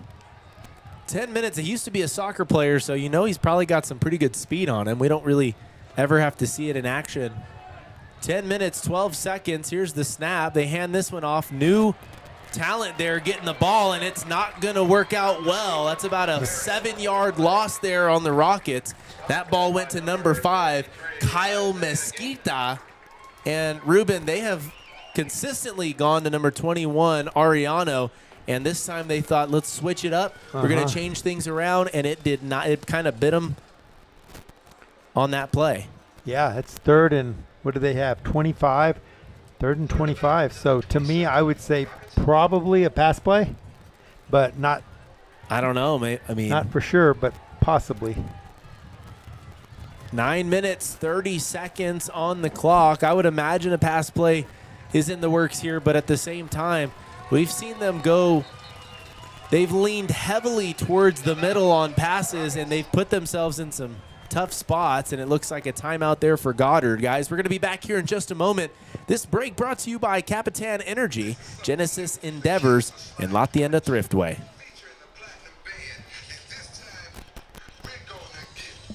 30, please.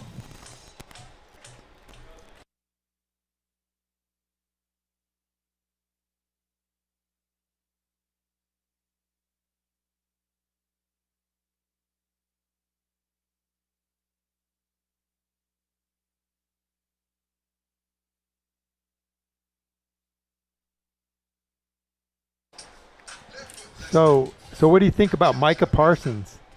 All right, so the newest trade right now in the NFL, Micah Parsons going from the Dallas Cowboys to the Green Bay Packers, the biggest blockbuster we've seen in some time, and one of the biggest unknowns that came into this season, I think, too, because I don't think there was any doubt Micah Parsons was going to be a Dallas Cowboy coming into this year until the controversy started to stir up. Jerry Jones decided that's not going to be what we need on our team. And he's now a Green Bay Packer. Crazy enough. 9 minutes, 20 seconds on the clock. Third and a long ways to go. Cavemen trying to track down the quarterback there. He tries to give it away. That almost looks like a live ball. He just kind of threw it over his shoulder, but I guess they're going to call it as an incomplete pass. But the way he threw it. And the coaching staff for the Cavemen yelling at Sean Cruz to run it. Millar, Widener, and Sanders all on the field saying go, but the referee went and picked it up. So Cavemen are going to have this ball right there. Number 8, Nate Vasquez. Oh, sorry. Number 8, Nate Vasquez ran for his life on that one and ended up throwing it away, kind of shuttling it away. Yeah, that was kind of an over-the-shoulder. I haven't seen that often. He looked like Kareem Abdul-Jabbar right there. That's correct. 9 minutes, 9 seconds on the clock here in the third quarter. Back to punt, Goddard Rockets. Trying to keep the Cavemen from getting good field coverage, but a bad snap. They're going to jump on this one. It's going to be at the 11-yard line. Wow. The Cavemen can't get much better field position than this, and if they can't score, I'd imagine Coach Sanders will be very upset. Yeah, I feel like we'll just go to the house if we can't get in the end zone with 1st and 11, but we'll see what happens. Yeah, we're going to see right here what the Cavemen offense is capable of in such a nice situation here. Defense really put it on this last drive, really stuck it to Goddard, continued to give them heck, and Goddard, of course, penalizing themselves a few times as well. 9 minutes, 3 seconds on the clock, third quarter. Their defense will be tested right here. Cavemen 3, Goddard 0. Eloy Lopez in the backfield. He's going to fake the handoff to Wright. He's going to hold on to this one. He's going to get about 4 yards on the play. Pretty good gain for the Cavemen. And I'd imagine Wright will get at least 2 touches on this short drive in the red zone for the Cavemen, but they have to score. I think that's not a non-negotiable, obviously, but something that the Cavemen have to set their sights on as a successful, to have a successful film day this weekend, that's for sure. Well, they have 3 backs in the backfield with Lopez. So 8 minutes, 30 seconds. They hand this one off to Wright. Wright is going to continue to pump his legs. They're going to whistle this one kind of late. Seemed like it was quite a while. That play was pretty much stopped, but Wright's going to get about a yard on the play. So it's going to be 3rd and 5 for the Cavemen on the 7-yard line.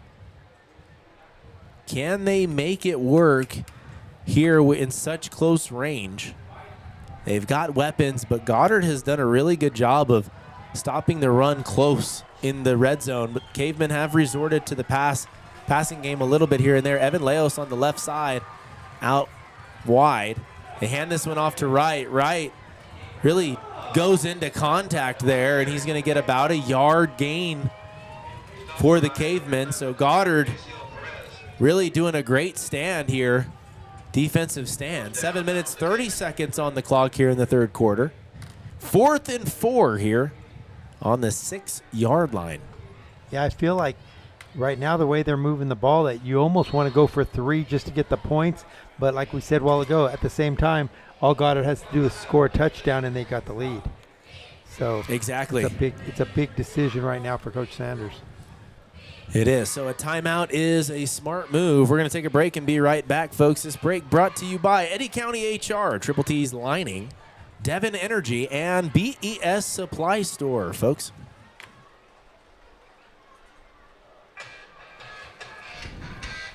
Hello.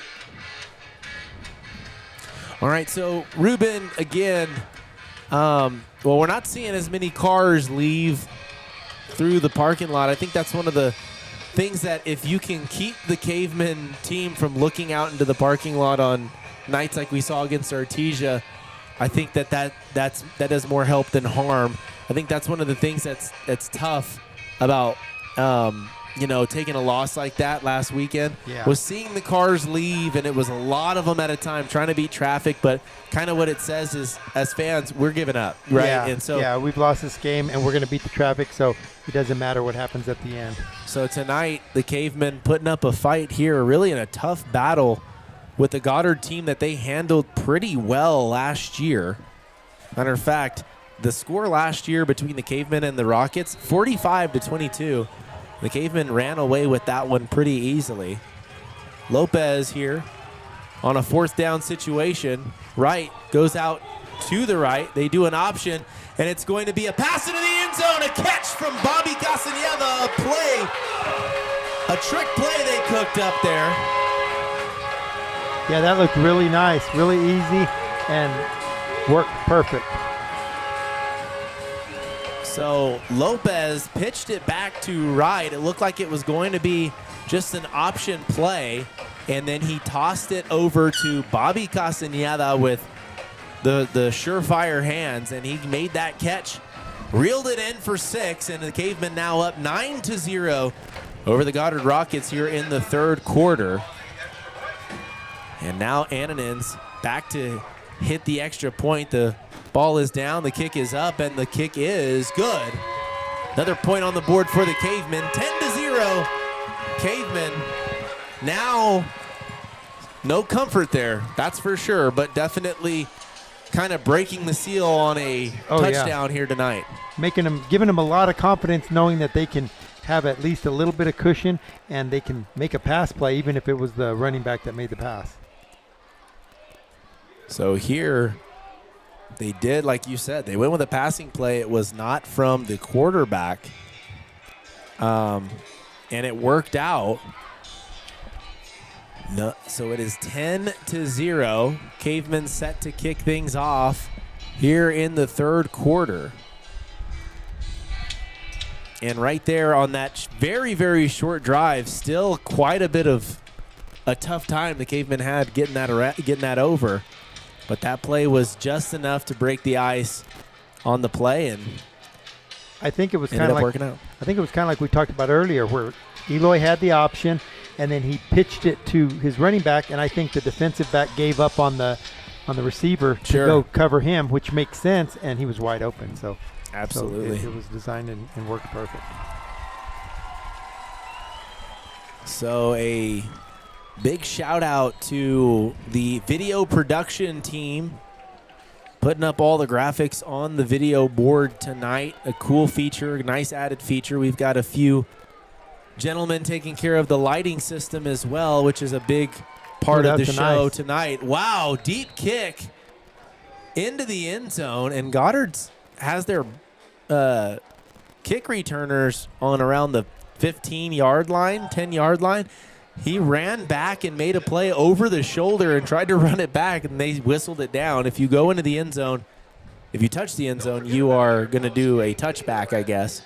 I think if he had been back further, he would have been just right, or he could have at least stayed out of the end zone. But, yeah, he was ready to run that one out, and I think he's probably got a better field position now than exactly. he would have. I'm sure the coaches were like, thank you, referee, for blowing that down, because that was going to be probably a disaster there on the return for Goddard. But they're going to have it on the 20-yard line. 7 minutes, 13 seconds here in the third quarter. Cavemen now lead 10-0, and some renewed life here in Ralph Boyer Stadium. Here's the snap, and a flag is down.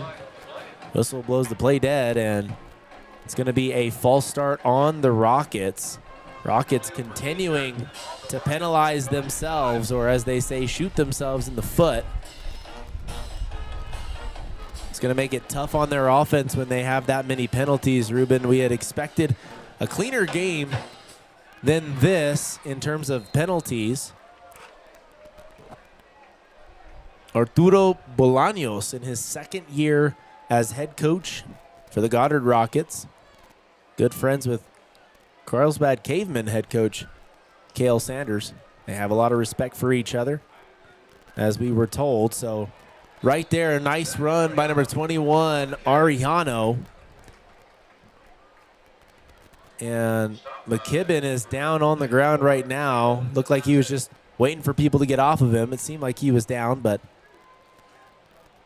he might have gotten kicked or something. Not real sure. They're showing kind of what he's doing. He's making some kind of movement showing that something hurts. Yeah. But he's going to stay out there. Maybe he's saying, I'm not coming out. It almost looked like he was doing the most. 6 minutes, 36 seconds. Yeah. And McKibben laid down. I don't exactly know what happened there, because he fell down like a pin, like a bowling pin out of nowhere. And I think that was something that the coaches kind of said, go ahead and do that. I think that what that does is it signals that, hey, he might need some medical attention. And he's going to get on the trainer's table right now. So we'll see what that is. It seems like something minor, but here's a snap. It's going to be a wildcat play there for the Rockets as they get about 3 yards on the play to the original line of scrimmage. Yeah, it looks like maybe he got a cramp or something in his calf area, because it looks like the one that's all taped. That he's kind of giving him some they're therapy. hitting him with the Theragun and trying to kind of loosen him up. Exactly. We need to get one of the trainers mic'd up, so we can get intel. Exactly. We'll have to work on that. Well, and I've heard a lot of those hacks, right? And I don't know how well and how quickly they work. That, hey, you get a cramp, pickle juice. Mustard is one of them. Bananas are one of them. Yeah, that they're supposed to instantly help you soothe that. But I also hear all those things about brain freezes. I try them, and in the moment it feels like it's still 10 minutes. 5 minutes, 8 seconds on the clock. Here's the snap. A short pass blocked by Sean Cruz. And that's on me. That's actually number 88, Augustine Venegas. He had a good game last week against Artesia. And there he is again, making a play. I saw the double big numbers, and it was 88, not 99. Both of them having themselves a night here on defense, holding Goddard to 0 points. And now a tough situation again. 4th and 8 for the Goddard Rockets here as the Cavemen lead 10-0 in the third quarter. They're going to punt this one away. The last punt attempt, Ruben, for Goddard, disastrous. Did not go well. A bad snap went over his head. He had to fall on it. It was about a 12 or 15-yard loss. And this one is caught. The punt is off. Pretty deep. Nice. But it's right at the receiver, Bobby Castañeda. He's got some room to run. Where will he go? 50-yard line, 45, and he's going to get brought down at about the 41-yard line. Not a bad little return for the Cavemen. They're going to be in great field position. Thank you. Yeah, he looked so smooth and like confident that he could just get positive yardage, and he got 25, 30 yards on that return. It was nice. So we'll see what the Cavemen can do here at the 41-yard line. Tonight's game is brought to you in part by P&R Enterprises, Carlsbad Community Anti-Drug and Gang Coalition, and A.R. Foreman Construction. 4 minutes, 53 seconds on the clock. It's 1st and 10 for the Cavemen on the 41-yard line. They've got Brock Wright back with Eloy Lopez, 2 receivers out wide on the right side. Can the Cavemen incorporate the pass here in this drive, or on this drive? Right there's the handoff to Brock Wright for about a 4-yard gain. Cavemen continuing to utilize their number 1 weapon. And you have to bank on Wright just taking great care of his body every single week to be able to continue to get out there and not be tired, not be gassed. And taking a lot of hits. I had heard from that a couple of players said that by the end of, or the second half, or maybe end of the game last week, that they were gassed. So it's that first game kind of thing. But here's Lopez. He gets tackled after the QB keep, and that's going to be about a 1.5 yard gain. 4 minutes remain here in the third quarter, and the Cavemen with the 3rd and 5 situation. This one may be within Annanen's range, but that would be a heck of a kick, and it'd have to be right on line. No mistakes on this one. It is deep. I feel like the flag, too, is kind of blowing, kind of at a diagonal, yeah. but against you. Yeah, exactly. against you a little bit, so you'd have to give it some leg for sure. You have to kind of keep that into consideration. It's going to bend the ball a little bit. Here's Lopez back to pass, and he's going to get out of the pocket and go get some yards on his own, and that's going to be a first down for the Cavemen. That was nice. So he was actually tackled and pulled forward in his favor, so that's going to be a first down Cavemen. That's a question I was going to ask you, too. So far, I don't think I've seen them with Eloy getting under center, huh? Everything's been from the shotgun. That's just how it's all designed. Yes. I'm thinking sometimes when you need that 1 yard, I feel like when you're under center, sometimes it's easier. Or if you need to do the quarterback sneak, you really can't do that from the shotgun. 3 minutes, 8 seconds. Lopez hands it off to Wright. He's going to get plenty of yards on this one, about a 6-yard gain. Carries from Brock Wright. Consistent, efficient, electric, powerful. All the words that come to mind when the ball is in his hands. Number 27 has been very reliable for the Carlsbad High School squad. 2 minutes, 40 seconds. Cavemen trying to get something going here. 2nd and 4 on the 22-yard line. 14 seconds on the play clock. The Cavemen really don't ever get the play clock down to low numbers. Here's a pass from Eloy Lopez down the sideline. This one, number 11, Jaden Harper had to come back for another pass from Eloy Lopez that came up short, and he's upset with himself. You can see it. And Ruben, that's one thing. I mean, you can say all you want about these players, and you can tell they're out there, they're trying their very hardest, and that's a competitor out there. We've seen how good he is on the baseball diamond. And for sure. He's a solid athlete for sure. Still just trying to figure things out, and sometimes when you're trying to be too fine with it, it becomes more of a hassle than when you just kind of let it rock and let it ride. It's 2 minutes, 17 seconds remaining, dropping back for a pass. Goddard giving him some space, and he just gets sacked. Yeah, I feel like he had a lot of time, but the receivers were covered, and so by the time he decided what he was going to do, they were already on him. So couldn't do anything about that. So Lopez trying to make reads there, and he didn't see anything that he liked. Ended up taking a big loss, and it's 4th and 14. The Cavemen going to have a big decision here because this is a deep kick, Ruben. Last week, I think it was a 42-yarder. This is a little over that. Yeah, this would be about a 47 because of the 5 yards from the line of scrimmage to kick it. So, so that would be a little bit of a lot of room to kick there for Annanens, but the Cavemen are going to go ahead and run a play instead. Probably their best bet. 4th and 14, though. Lopez drops back. He's got to find a guy. He's going to run this one. And will he get to the first down? It doesn't look like he is going to come up with the first down, no. So he does get a pretty good gain there, about 8 to 10 yards, but not enough for what the Cavemen need. And hard to tell if he had any options on that one that he liked, or, I mean, obviously he didn't. But if there's any that could have been made, and it was a first down. Oh, wow. Yeah, I thought it wasn't even Very close. favorable spot there, Ruben, if I've ever seen it. Well, it's kind of easy to spot it, I think, when you go out of bounds more than when on a play where they're all piled up. So Sure. I feel like that was probably the right spot. But, yeah, from this side to that side, the coach doesn't look very happy. He's looking at the head ref, and he's kind of like pointing at him like, hey, oh, he got a penalty. He got an unsportsmanlike on the referee, and he's fixing to get ejected because he's going. Looks like and the maybe, coach is really getting heated. 1:14 on the clock here in the third quarter, and he's willing to risk it here. Yeah, one more flag, and I'm sure he's gone because he was still very vocal to the referees. He has his own coaches, his assistants pulling him back, but he's still on the sideline letting him know.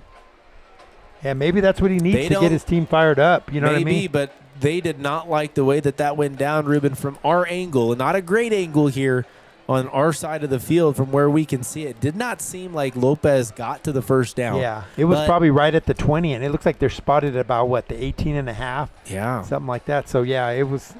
So not on top of a first down, he's able to get more yards with the unsportsmanlike. So that is a wild twist of events, going from 4th and 14 to a first down with favorable odds here, this close to the end zone with a first down.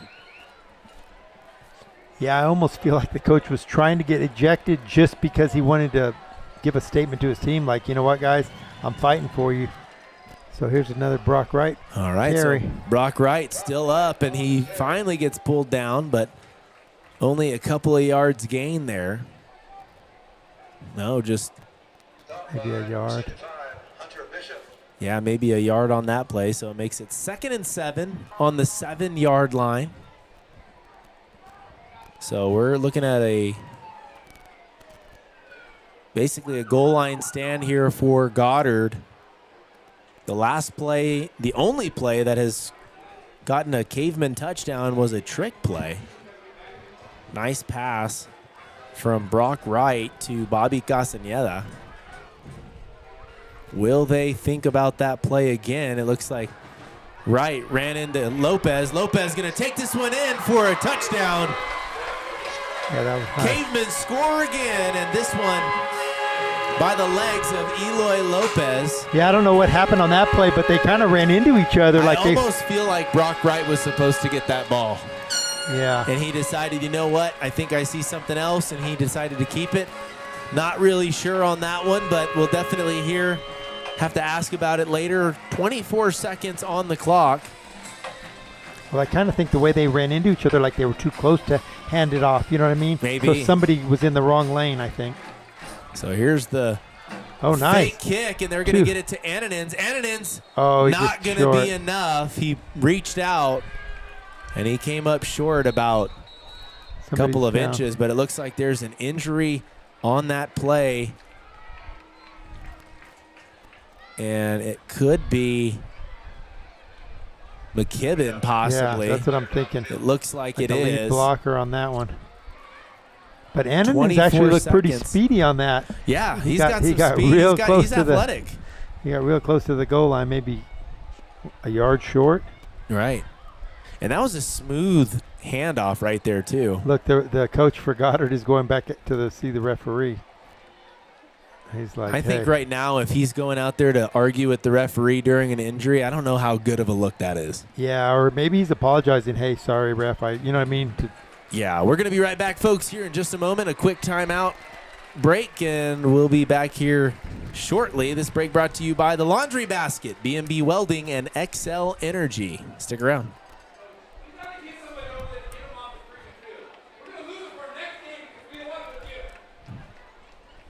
All right, so Colton McKibben is the injured player. He's walking off on his own right now, Ruben. That's obviously a really good sign, but You almost think, decent limp. do you give him a series off? This is a kid that definitely won't want a series off. For sure. But you almost want to say, hey, we need you to get that rest.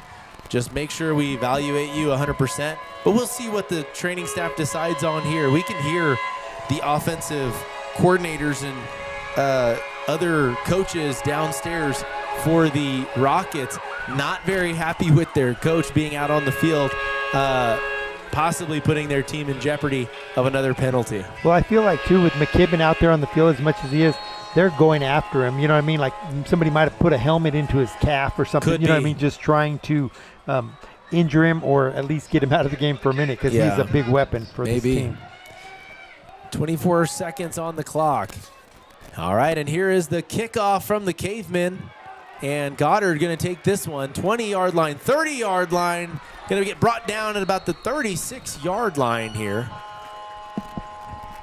Things getting a bit chippy between the Cavemen and the Rockets on tackles. It looks like they've started to chirp back and forth a little bit. You've seen a couple of instances where guys have gotten knocked down after the whistle and things like that, but nothing too hectic. We saw on that play a couple of bumps after the whistle as well, so hoping that doesn't turn into anything too crazy, but the Cavemen lead 16-0 after a nice touchdown run by Eloy Lopez. Cavemen on a failed two-point conversion. So it is 16-0. And it is a QB carry there, and he is stopped. Yeah, I feel like this defense is really stepping up, and like you said, they scored, 41 points last week? Yes. And this week they are just being shut down by the Cavemen defense for 3 quarters. So 3 complete quarters. And the Cavemen lead 16-0 as we head on into the 4th quarter. Go 12 minutes up on that clock, and it is going to be time. So, guys, in between, we'll take a quick break. This break brought to you by Intrepid Potash, Wendy's, Western Commerce Bank, and R360 Environmental Solutions.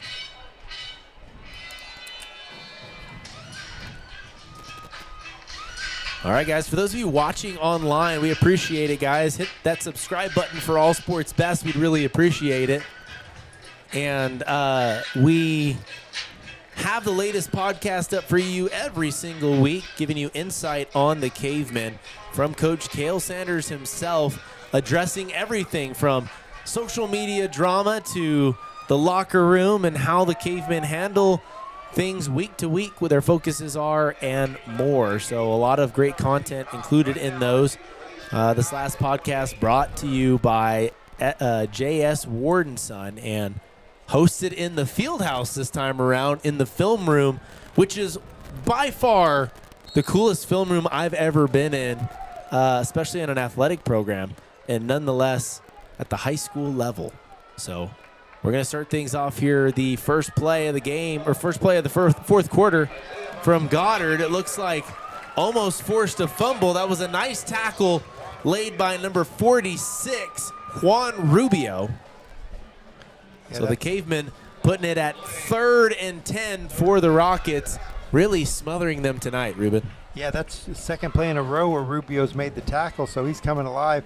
You've got McKibben still laying on the bench. They're stretching him out, and they're working that calf muscle, but you can see that he's just watching the game like he's itching to get back in there. Yes. 11 minutes, 23 seconds on the clock, and it's nice to have a licensed chiropractor on the sideline volunteering. So a big shout out to Eric Campos, who comes to all the games on the sidelines and helps out these guys for sure every year. And a nice play there. The line collapsed, and it was a nice play by Sean Cruz, who laid a solid hit behind the line of scrimmage. It's going to make it 3rd and long for the Goddard Rockets. They are really feeling that suffocation from this Caveman defense.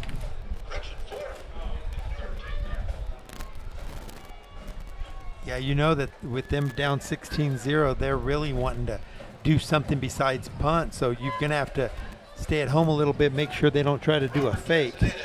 Right. It would be pretty risky right now, but you never know. So a little bit of noise meter up on the screen for this part of the game with the punt. This one kind of botched, but actually worked out for the Rockets. They put a line drive out there off the punt, kind of rolled off his shin a little early, but it hit right on the right part of the nose, and it just started tumbling forward really well. Good punt there from the Goddard Rockets, and it's going to be a 1st and 10 for the Cavemen on the 33-yard line. So with 10 minutes left in this game, the Cavemen lead 16-0 with the ball. Ruben, I mean, right here, you really want to see the Cavemen score and put this game away. For sure. Yeah, you either got to drive down the field and score, or you've got to run a lot of clock and just really don't give Goddard any time to even get on the scoreboard. Because even with a 16-0 lead, a couple of scores and they're back in it. Yes. A couple of touchdowns. So 10 minutes on the clock. Cavemen ready to get things rolling again. Here comes the snap. 13 seconds on the play clock. No, going to put a receiver in motion. That's Castaneda. Lopez still waiting for him to get set. There it is. He's going to fake the handoff. Gets it to. Tries to pass it out to number 2, R.J. Hernandez. Again, another pass that just wasn't in the best location there. It was tipped away, and Jesus Ortiz just about made a pick 6, or at least a pick, as it came right through his hands.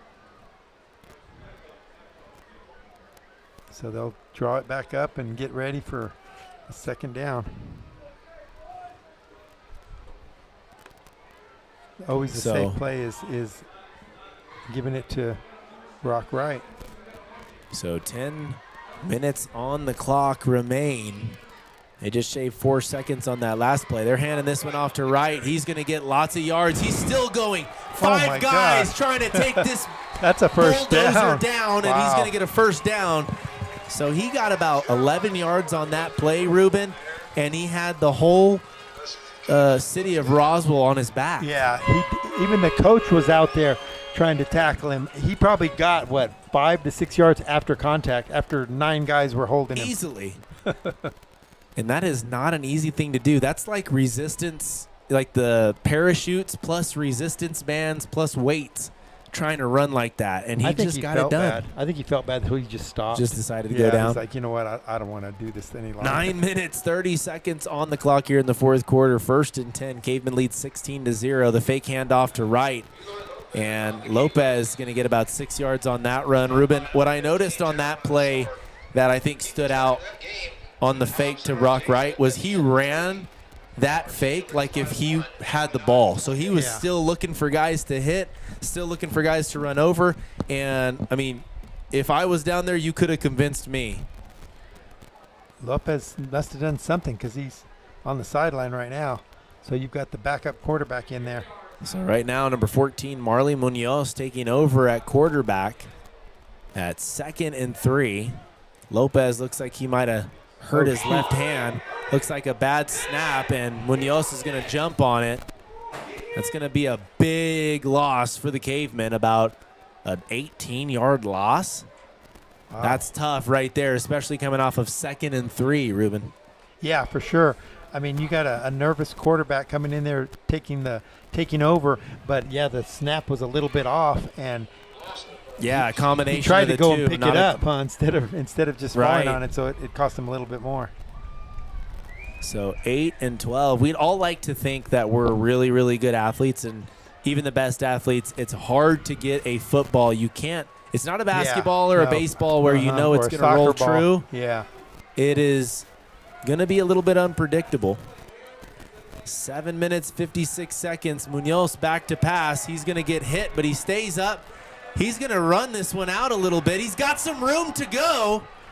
Penalty flag. He's got about 10 yards on that play. Not a bad play from Munoz after it had gotten broken up initially.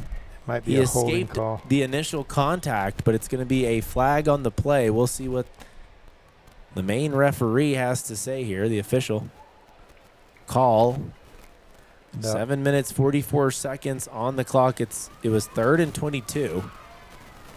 Cavemen were in a bad situation.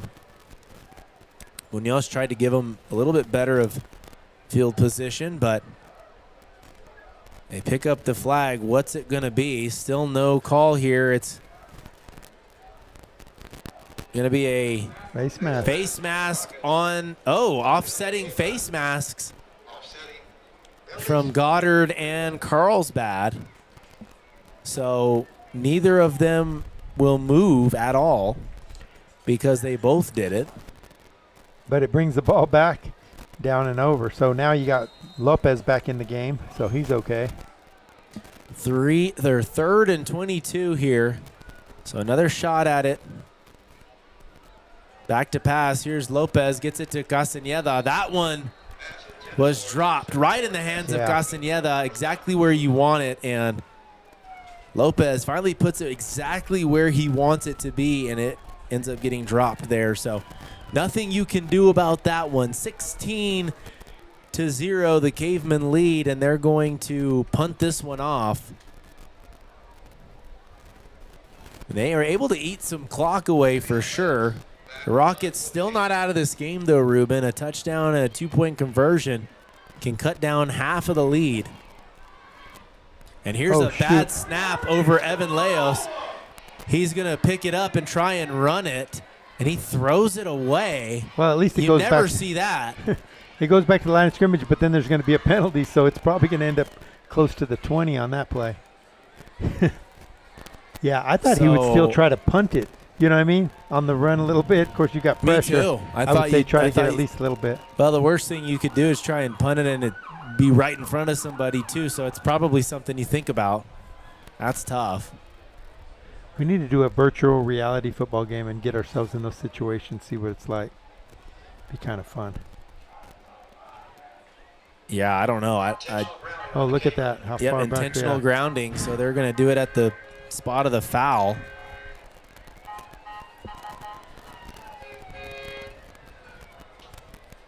So we're going to see what this looks like now for the Cavemen. It's going to be tough. 1st and 7 on the 7-yard line. Goddard with 4 downs to get that ball across and score their first touchdown. They did it with ease last week. Can they score 1 touchdown against the Cavemen? Bad snap there. Quarterback ends up tipping it back to himself and holding on to it, but number 13, Isaiah Montoya, back in at quarterback for the Rockets, and the first play, not a good one.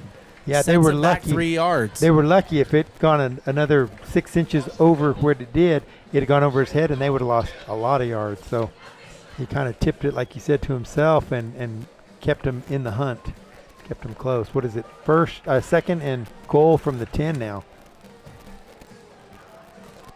All right, so 6 minutes, 50 seconds on the clock. 2nd and 10. Rockets letting that clock roll.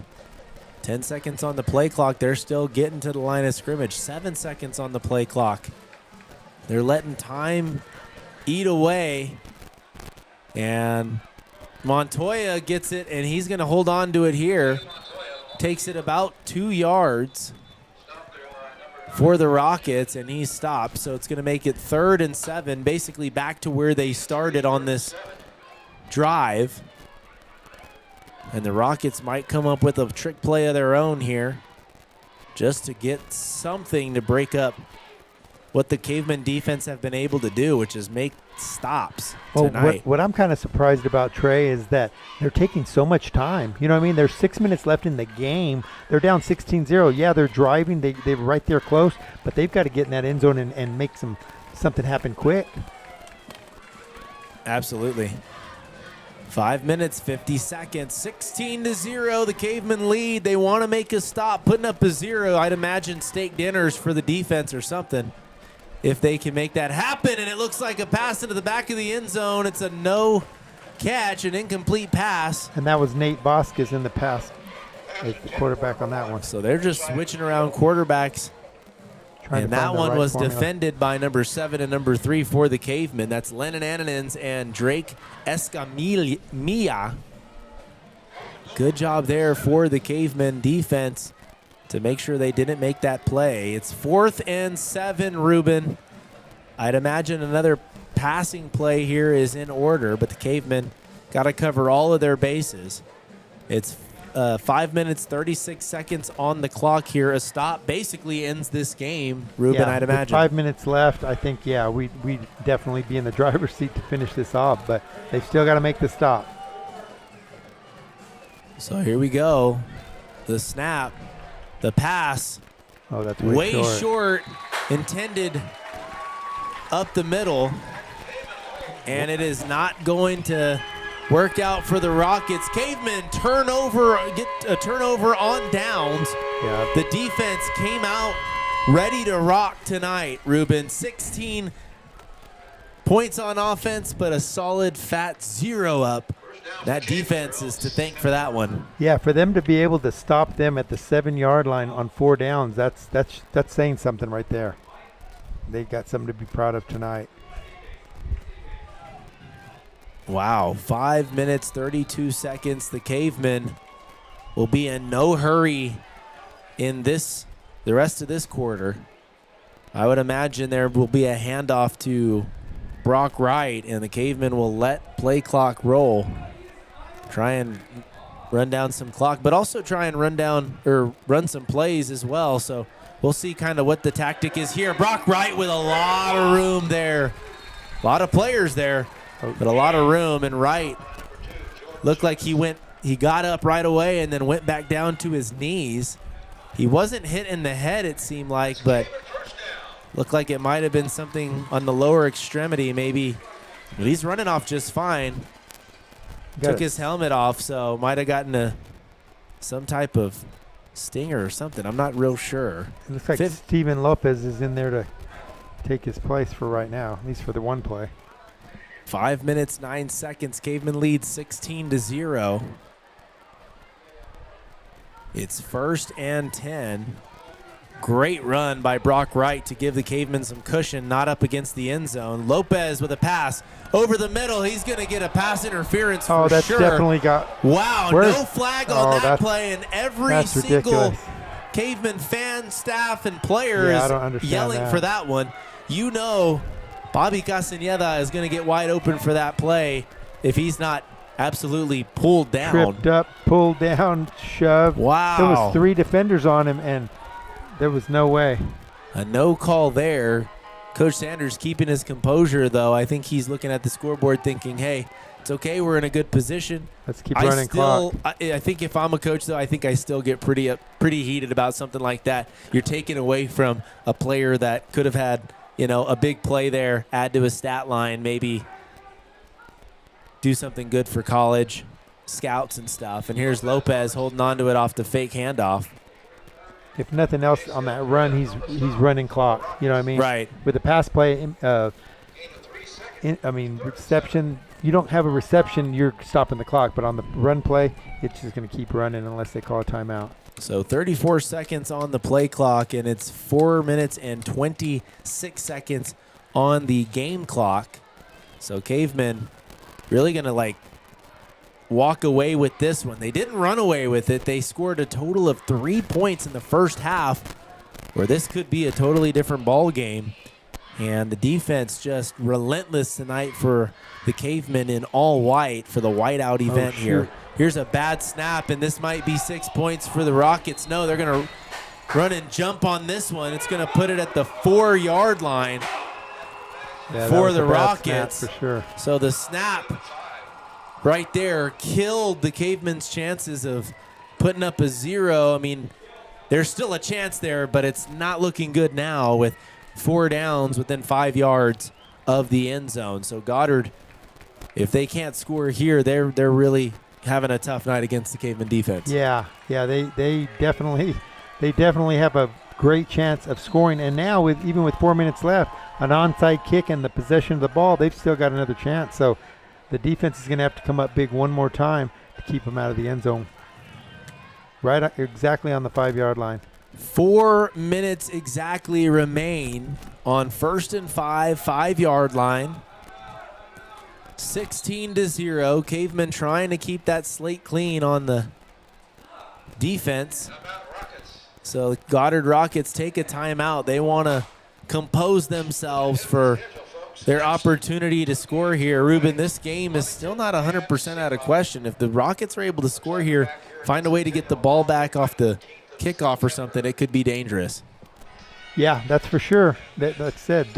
They're not out of it yet. All right, guys, quick timeout. We'll be right back. This break brought to you by Pizza Inn, Easy Rentals, Skeen Furniture, and Southeast Ready Mix.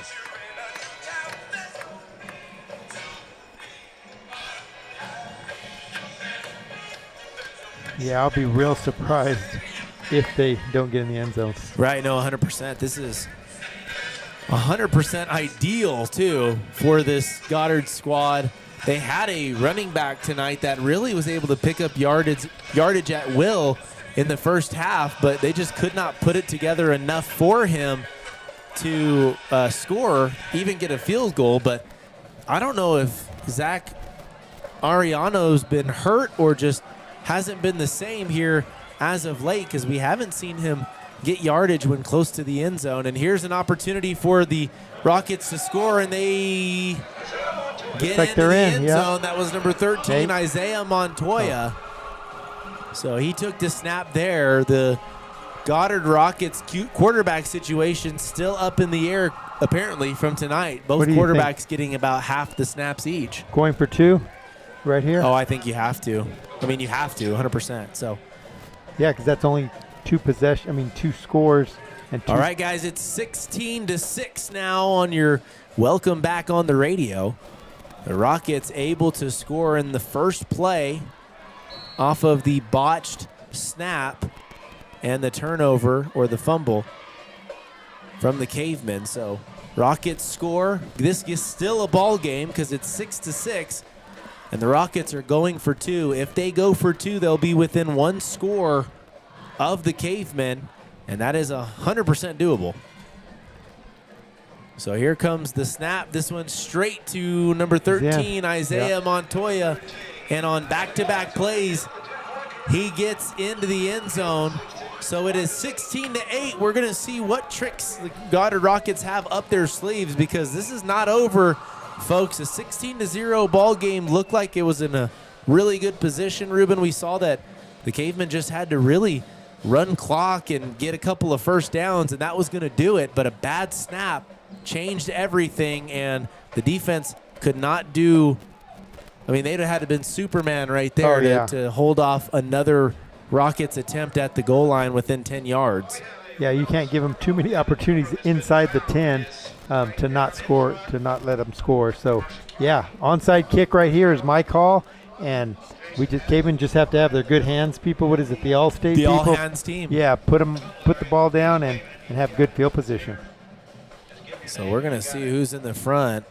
Here, they got Colton McKibben on that front line, it looks like. They've got, let's see who's on the front line. We got number 36, Trey Barta, linebacker, on that front line. Number 8, Braden Flores, big dude, out there on that front line as well. Number 14, Marley Munoz, it looks like, is out there on the front line. And they give a short little pop-up there, and they call a fair catch, and that's going to be it for the Cavemen on that. No drama on that kickoff, really, but it's still 3 minutes, 54 seconds on the clock. Goddard has one timeout remaining. The Cavemen have two timeouts, and it's 1st and 10 on the 29-yard line. So, Ruben, a first down will likely finish up this game unless they do it on the first play. Well, I'm not a football coach, and I'm not attempting to be, but I would say heavy dose of Brock Wright. I think so, and too. some good blocking, and get maybe 3 first downs will get you at least far enough down the field where you can run that clock pretty good. Right, and I mean, you're banking on Goddard only having one timeout right now. They've got to use it wisely. So if Carlsbad can get about 5 yards out of Brock Wright a few times, they should be just fine. Here's the first play. Wright gets it. He's going to get about maybe half a yard, maybe 1 yard on that play. So it's going to make it 2nd and 9. They won't have and you to get snap 40 to about seconds. 3 minutes, yeah. Yeah, you get 40 seconds on the play clock. So they're going to be able to run this clock down to about the 3-minute mark on the game clock. Looks like number 73, Makai Jorgensen, coming off the field there. Swap out. I feel like that's one thing that Cavemen don't do is use a lot of their clock. You know what I mean? Like, look, right now there's still 15 seconds left. They got to let it get down to 3 or 4 seconds if they really want to run clock. Okay, it's down to 8 seconds. They might be hearing you now. 6 seconds. They get the snap off. This one goes to Wright. Wright is going to lose yardage on this one. One of the rare moments, but the Rockets anticipating those runs and getting in there early. So this is going to reset that play clock. It's 2 minutes, 50 seconds on the clock. 35 of those seconds are going to come off from the play clock as well. I feel like if you get to a 4th down, Ruben, of course they're going to call a timeout for Goddard, you'd imagine. Well, we'll see what they do, actually. They might hold on to that timeout. But if you get to a 4th down, I think you let it be a delay of game so you can get all the way down to that last second, unless you can get that snap off in time, right in time. Yeah. So you can pull it down as much as possible. But a lot of faith is going to have to be had in a punt, too. And I say as a coach, I'm thinking, you know what? We're going to fake or we're going to do the option to Brock, because if you give it to Eloy Lopez, they're going to expect Brock Wright to get it 95% of the time. So that's what they're keen on right now. 2 minutes left, 12 seconds. So it's going to be a timeout here for the Cavemen as they have to make some big decisions here in a game that looked like they could have just been done, and it is definitely not done. 16-8 with still some time left on the clock. Guys, we're going to be right back. Stick around. We got more for you here in just a moment. This game brought to you by NGL Energy Partners, SB Energy Services, Southeast NM College, and Tate Branch Dodge. All sports best. We'll be right back.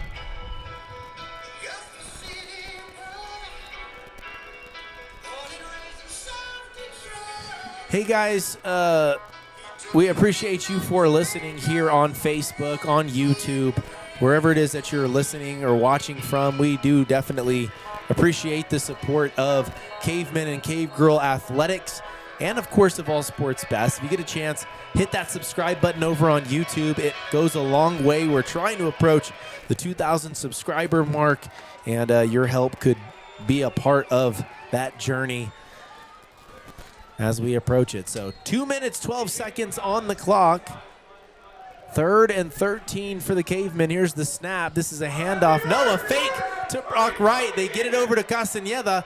He's got some room to run, and he's going to get out of bounds. He's got to stay kind of a head scratcher there as he goes out of bounds. It's going to be a stopped clock, 2 minutes, 2 seconds, and it's going to be 4th and 10. So didn't get but a few yards on that play and got out of bounds. Yeah, that's a tough one. He's got to know, stay in bounds. Welcome back to Carlsbad Radio, 96.3 FM. The Cavemen have a 4th and 11 situation after a bit of a reverse there for the Cavemen that did not really work out. And they had Castaneda with the ball. He went out of bounds, so it stopped the clock. 2 minutes, 2 seconds here, 16-8. Here's the punt from Evan Leos. This one is a good one, really good one. And a good bounce at that. It's going to get them over to about the 25-yard line. Really good punt for Leos, and it's going to actually be spotted at about the 23-yard line. So Goddard is going to have their hands full here, but still a minute 47, Ruben. This is a 2-minute drill. For sure. Well, they've got the pass play working a little bit. They're going to have to make some passes, because if they run the ball, it's going to run that clock with only one timeout left. So we got to get this game finished, too. I just saw lightning to the left of us. Uh-oh. And you know how that goes. We wouldn't have stayed here till, what, about midnight, 11 o'clock? Oh, I think it's definitely far enough into this game that they'd call it. Matter of fact, if you hear there's a certain siren that goes off. If it goes off, it's automatic. You have to stop the game for a delay. Oh, okay. They have a device now. They don't rely on human detection. So there is a pass there out to the right. It's going to be about a yard or two gain, and this is going to shave off a lot of time for the Rockets. So they're going to have to get back to it really quick. A short pass, a questionable play there. A minute 28 on the clock. So here comes the snap. Here's the pass. There's a first down for the Rockets. Is he going to get out of bounds? No, he's not out of bounds. They're going to let this clock run, I believe. Yeah, well, it's stopped right now. Okay, never mind. To move the chains. They've got to move the chains, and then they'll so he is going to be just fine on that. I guess you don't really have to get out of bounds if the chains stop it. If you get a first down, yeah. So they're trying to move this ball quickly.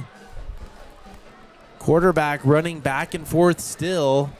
Nate Vasquez is the quarterback they're trusting right now at the end of the game in crunch time. They're going to hand this ball off, and he's going to get about a yard and go out of bounds. So an interesting carry there. That didn't really do nothing. No, not really. Ariano gets out of bounds, gets about a yard on that play. Obviously, the intention was to get some big yardage on that run, but a yard on the play goes out of bounds. And the Cavemen have a minute 14 to secure this win. The Rockets have a minute 14 to try and spoil it and go into OT. Yeah, the defense is going to be really pushed right here. Oh, there's an offside. And Vasquez did a hard count there, and it's going to be possibly a false start, possibly an offsides. Both teams pointing at each other. And it is going to be a false start. So a break there for the Cavemen. A minute 14 on the clock. And that is a costly penalty on the Rockets, without a doubt. If you've been watching the lightning show to the north, 1 minute 14. 2 minute, or I'm sorry, third and 14. Vasquez drops back. Here's a pass over the middle. Nicely done. And it is caught by number 1, Josiah Castillo. We have not seen a play, I don't believe, by Josiah Castillo up until now, but it is a pretty big one. A minute 8 on the clock. Vasquez takes the snap and spikes it. Yeah. Wow. So they got the first down. They must have just needed to gather up just a bit on this play here because they wasted a down on that one. You see some they might not have had another play ready and had to get time to make it happen. So that's not a bad call. It saves that timeout still. So you can see some lightning out behind the scoreboard. I believe if it's within 5 miles, it will stop the game and possibly end this game. So Goddard's going to need to put a hurry on it. It looks like it might be approaching soon. Well, I heard that they're delaying the game in Artesia. Oh, they were up wow. 37 to something. So here's the snap. Vasquez trying to run out. Ooh. Big hit there by Is that Cruz? Sean. Oh, no, number 94. Right? Number 94, Zaylen Pasante, put an absolute hit out on Nate Vasquez. That is a tough one right there, and it's the final timeout for Goddard. That's a Friday Night Lights 58 seconds. That is a cinematic masterpiece if you had that on slow-mo, for sure. We need that on the big screen. Guys, we're going to be back here in just a moment. Stick around. This break brought to you by Intrepid Potash, Wendy's, Western Commerce Bank, J.S. Warden Son, and R360 Environmental Solutions.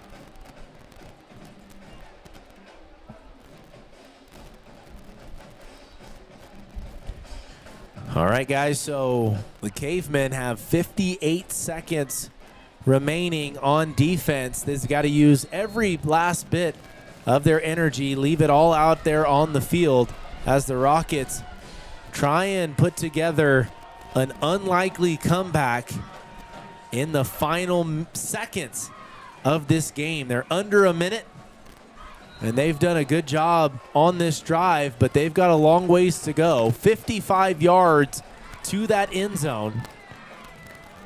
Vasquez back. They're going to do a screen play, and McKibben was right there in the area, had 3 guys to worry about, and he's able to make a stop on that play. It almost looked like he may have gotten a hand on it, maybe a fingertip on it, but they were not able to make that play, so it's 4th and 14.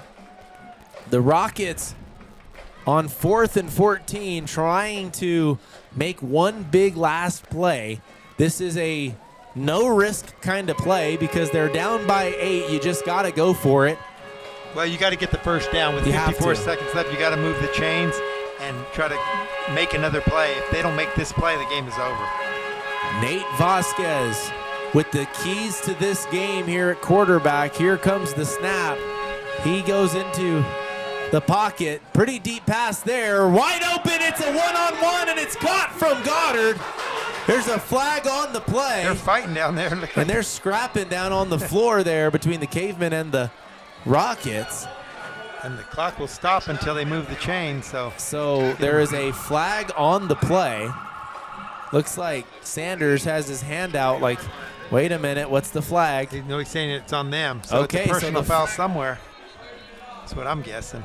So we'll see what happens here. Flag is maybe being waved off. We're going to see because. Yep, he's waving it off. No flag on that play. So a big play. Looked like it must have been against the Cavemen, and they went ahead and took the free play on a deep pass, and it worked out. So might have been a. Yeah, that might be one of the biggest moments of this game, that deep pass for Goddard with their backs against the wall. They spike it here, and they're going to get a full 40 seconds on the clock here to figure things out. It's 2nd and 10, Ruben. Nerve-wracking moment here if you're a Caveman fan. Yeah, it's crazy because we're in here in the booth broadcasting, and I'm starting to get nervous. I'm saying, you know what, we got to find a way to, if they catch the ball, keep them out of the end zone because they can't stop the clock unless they get a first down. That's the only way they've been stopping it so far with no timeouts. So the ball is at the 19-yard line? Yes, the 19-yard line. It is 2nd and 10. 19 yards to go. The Rockets have to find a way here if they want to keep this game rocking.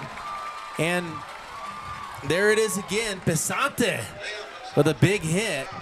Number 5, Mesquita on that run. Wow. 30 seconds left. What a play on that one. 28 seconds. Vasquez trying to find somebody downfield. He finds a guy. He gets hit hard. He's pulled down. No flag on the play.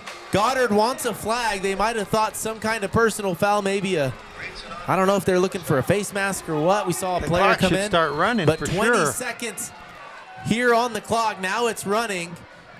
And Goddard trying to put together a quick right there. They're going to have to. The clock's got to run. 14 seconds here on the clock. No. See, he didn't spike it. He tried to run with the ball. Not sure why the clock didn't. Yeah, I don't understand that right there. So now they spike it. It's 9 seconds left on the clock here in the 4th quarter, folks. If you're just joining us, 16-8.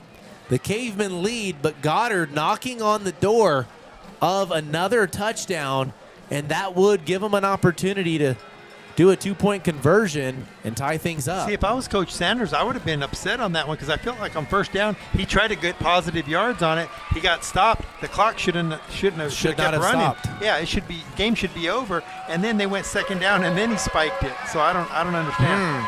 We'll have to see how that goes on the replay for next week. All right, so they are stacking up in the backfield here. 9 seconds on the clock, and it's going to be a touchdown for Goddard. Yep. That was number 13, Isaiah Montoya, who came in, got the direct snap, and went into the end zone. So it's now 16-14. Goddard with one play to tie this up. The Cavemen defense have everything riding on the line here. They would go into overtime with a likely delay. Yeah, the Cavemen are going to have to make the biggest stop of the game right here. You know they're going to have the 3 or 4 guys in the backfield again, just pushing through that line. So they're going to have to bunch up there and try to get that. So the Cavemen are going to need a big stop here. Off the snap, it looks like they stopped him. Stopped. That's it. Great Ball play game. by the Cavemen. Huge goal line stand on the 2-point conversion. They went with the exact same play. Now a flag on the play. I'm sure it's just unsportsmanlike conduct because they stopped him. And that's ball game for sure. 5 seconds left. What a play for the Cavemen defense. You would imagine Pesante had something to do on that play. He has been out of his mind tonight on defense. This Cavemen defense has been great tonight. They've been tested and they've been proven that they're pretty solid. Bolanos has got to be upset, but I feel like they ran that exact same play the last time they went for the 2-point conversion, so it's almost like it was predictable. They knew exactly where it was going. And it was pretty effective. He was within inches of making that play happen. But 5 seconds left on the clock. This game is all but over here. Cavemen are going to win this game 16-14, but they're going to have to receive this ball real quick to finish things off. The only possible scenario this game continues is if Goddard gets the ball back on this play somehow. Yeah, they'd have one more play left if they did. For you Rocket fans, please be careful. So there is a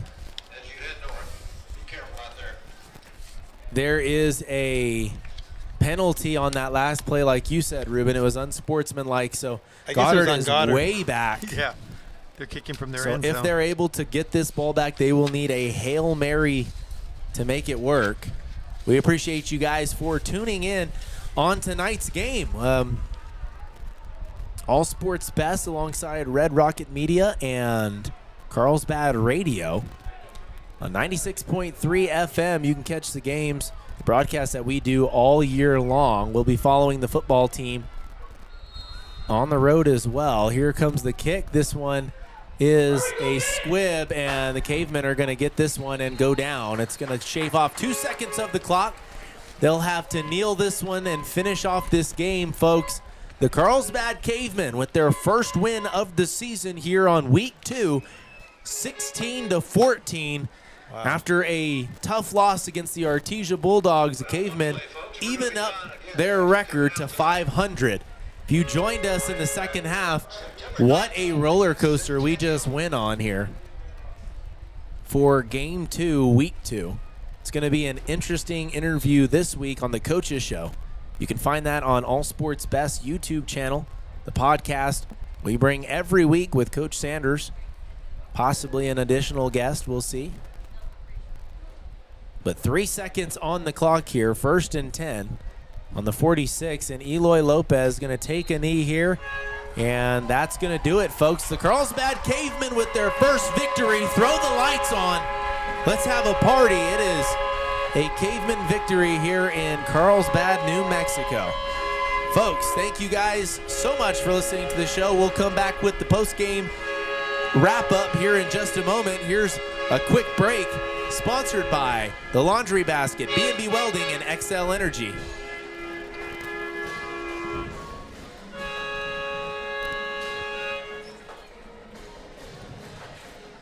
Okay, 30, please. All right, Ruben, the Cavemen with their first victory. That is a huge win. And I know that it's not always that big, flashy win. It's not a 6A team that you're excited that, hey, we made an upset or anything like that, but it's exactly what the Cavemen needed. They needed a win in their second week so they could stay out of drowning kind of thing. But, guys, welcome to the post-game show here on Carlsbad Radio and on YouTube and on Facebook. All Sports Best alongside Carlsbad Radio and Red Rocket Media. Ruben, the Cavemen get this victory 16-14 after what seemed to be a walk away in the second half of the game for the Cavemen. It was 3-0 after the first half, so a brutal offensive game in the first half of this game. And then the Cavemen able to put up 16 points to nothing. So they went on a full 16-point run in this game, and then they were tested. Goddard came out. They scored. They got a 2-point conversion, knocked it down to half their score, and then they ended up scoring again with just seconds left on the clock. Ended up with 14, and Cavemen made a stop within inches of sending this to overtime. Well, I feel like the defense was just making stops all game long, and it got to the point where they had 1st and goal on the 7-yard line, and they stopped them. Yes. And then when they got 1st and goal on the 4-yard line on an overthrown hike, it was too much to handle. It was too hard. Yeah, it was too hard. And then they got the 2-point conversion. So, yeah, the defense had to be tested the whole game, and they did a heck of a job just to be able to hang on to that game. Keys to the game tonight definitely were the defense for the Cavemen, 100%. Sure. They were the MVPs of this game. We saw some good things out of the offense. Of course, Brock Wright, the most consistent part of this offensive, bright side. But at the same time, we saw some other good things, like the offensive line giving Eloy Lopez a lot of time back there.